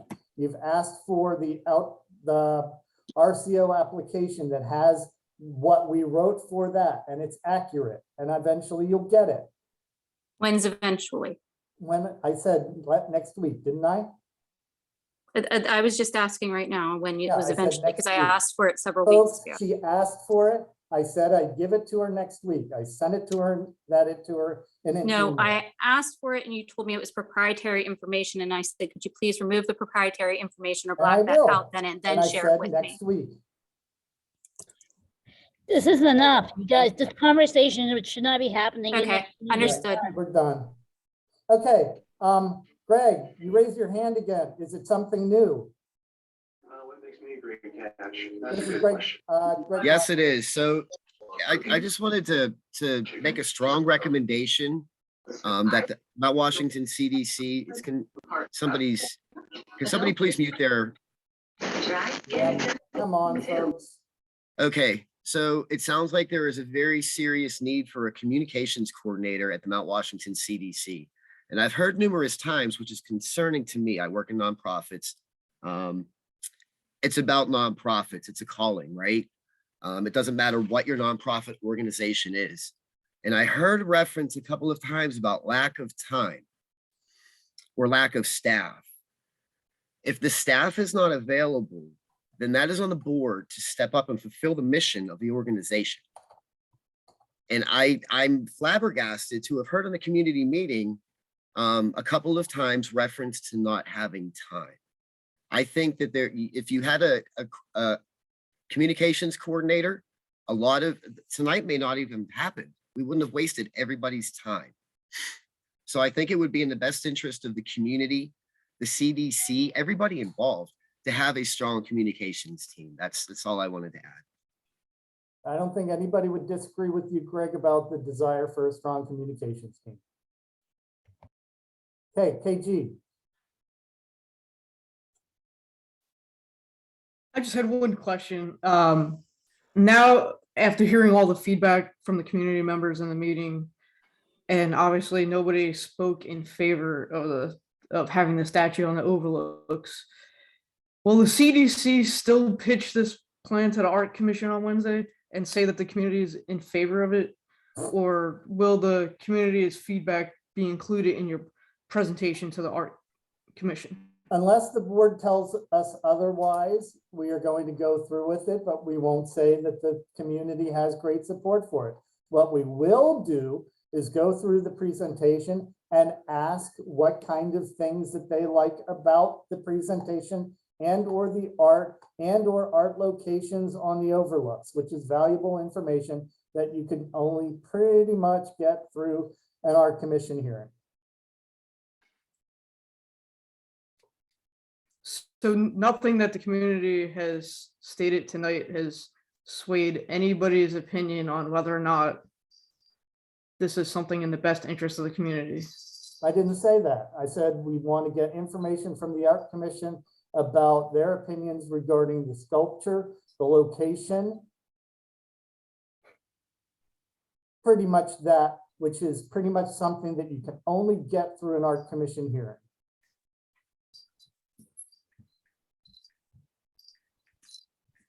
Gordon, looks like Gordon. Sheen and Ralph. Ralph Okay, St. Clair. Ralph. Somebody mentioned Gazebo Park. I don't think anybody ever had any survey or objections. Has anybody ever investigated whether Jane Seymour or others would object to having it at Gazebo Park? Is that an option? Okay, Ralph, that's an answer or a question somebody else would have to answer. Don't know the answer to that question, but I can bring it to the attention of the representatives. But I think that if it's not going to go on this edge, they probably are already looking at alternative sites in the city for this. Sheen. Hey guys, as far as the communication, the chair, that is something that the board will look into. This is a very interesting conversation and the board has gotten a lot of feedback. So thank you and thank you very much. And I'll see the people from the strategic task force tomorrow. So.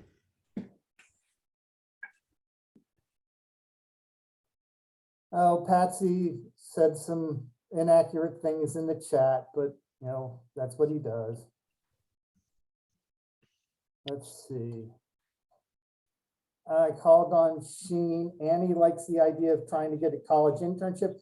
Annie, we already have tried to do that. We haven't gotten a candidate.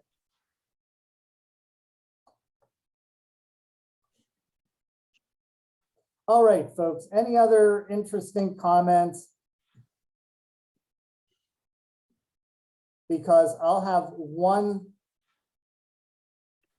comment, and that is, dang it, sorry. Thank you, everybody, for attending and stating your opinions, making your comments. Contrary to some people's belief, that is extremely valued. It is the purpose of these meetings. We hope that in the future you do share information about other projects and activities. There may be a dam about the Grandview Avenue development project. Tell your friends, tell your enemies. It doesn't matter. That's the way that right now, it might be the best way to get information out to the community. Rile up folks, that's perfectly fine. We prefer the people be civil and refrain from name calling, but we understand also that sometimes that's not the name calling, but getting engaged is necessary in order to engage others. So thank you again for attending. Thank you, Greg, for your presentation. Thomas, thank you very much. Oh, one other comment. Somebody said, oh, we're going to cut everybody off at 8 o'clock. You can see that that is not what we do. We continue the meetings. As long as they're Zoom meetings, we continue until everything is covered. In-person meetings, it's a hard cutoff time. So if people can't get their comments in by 8 o'clock, they're just not going to get them in. That is one of the good things about Zoom meetings. Now, Thomas might have said, I'm out of here, but he was a gentleman and a scholar and he stayed with us and we appreciate that. This meeting is recorded and will be used in the future as necessary. I've copied the chat and that will be presented in some form at the Art Commission hearing.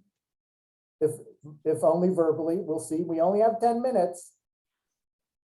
And I encourage you to keep on looking at our e-blasts and Facebook posts. If you do have concrete suggestions about how to improve anything with the organization, that would be great.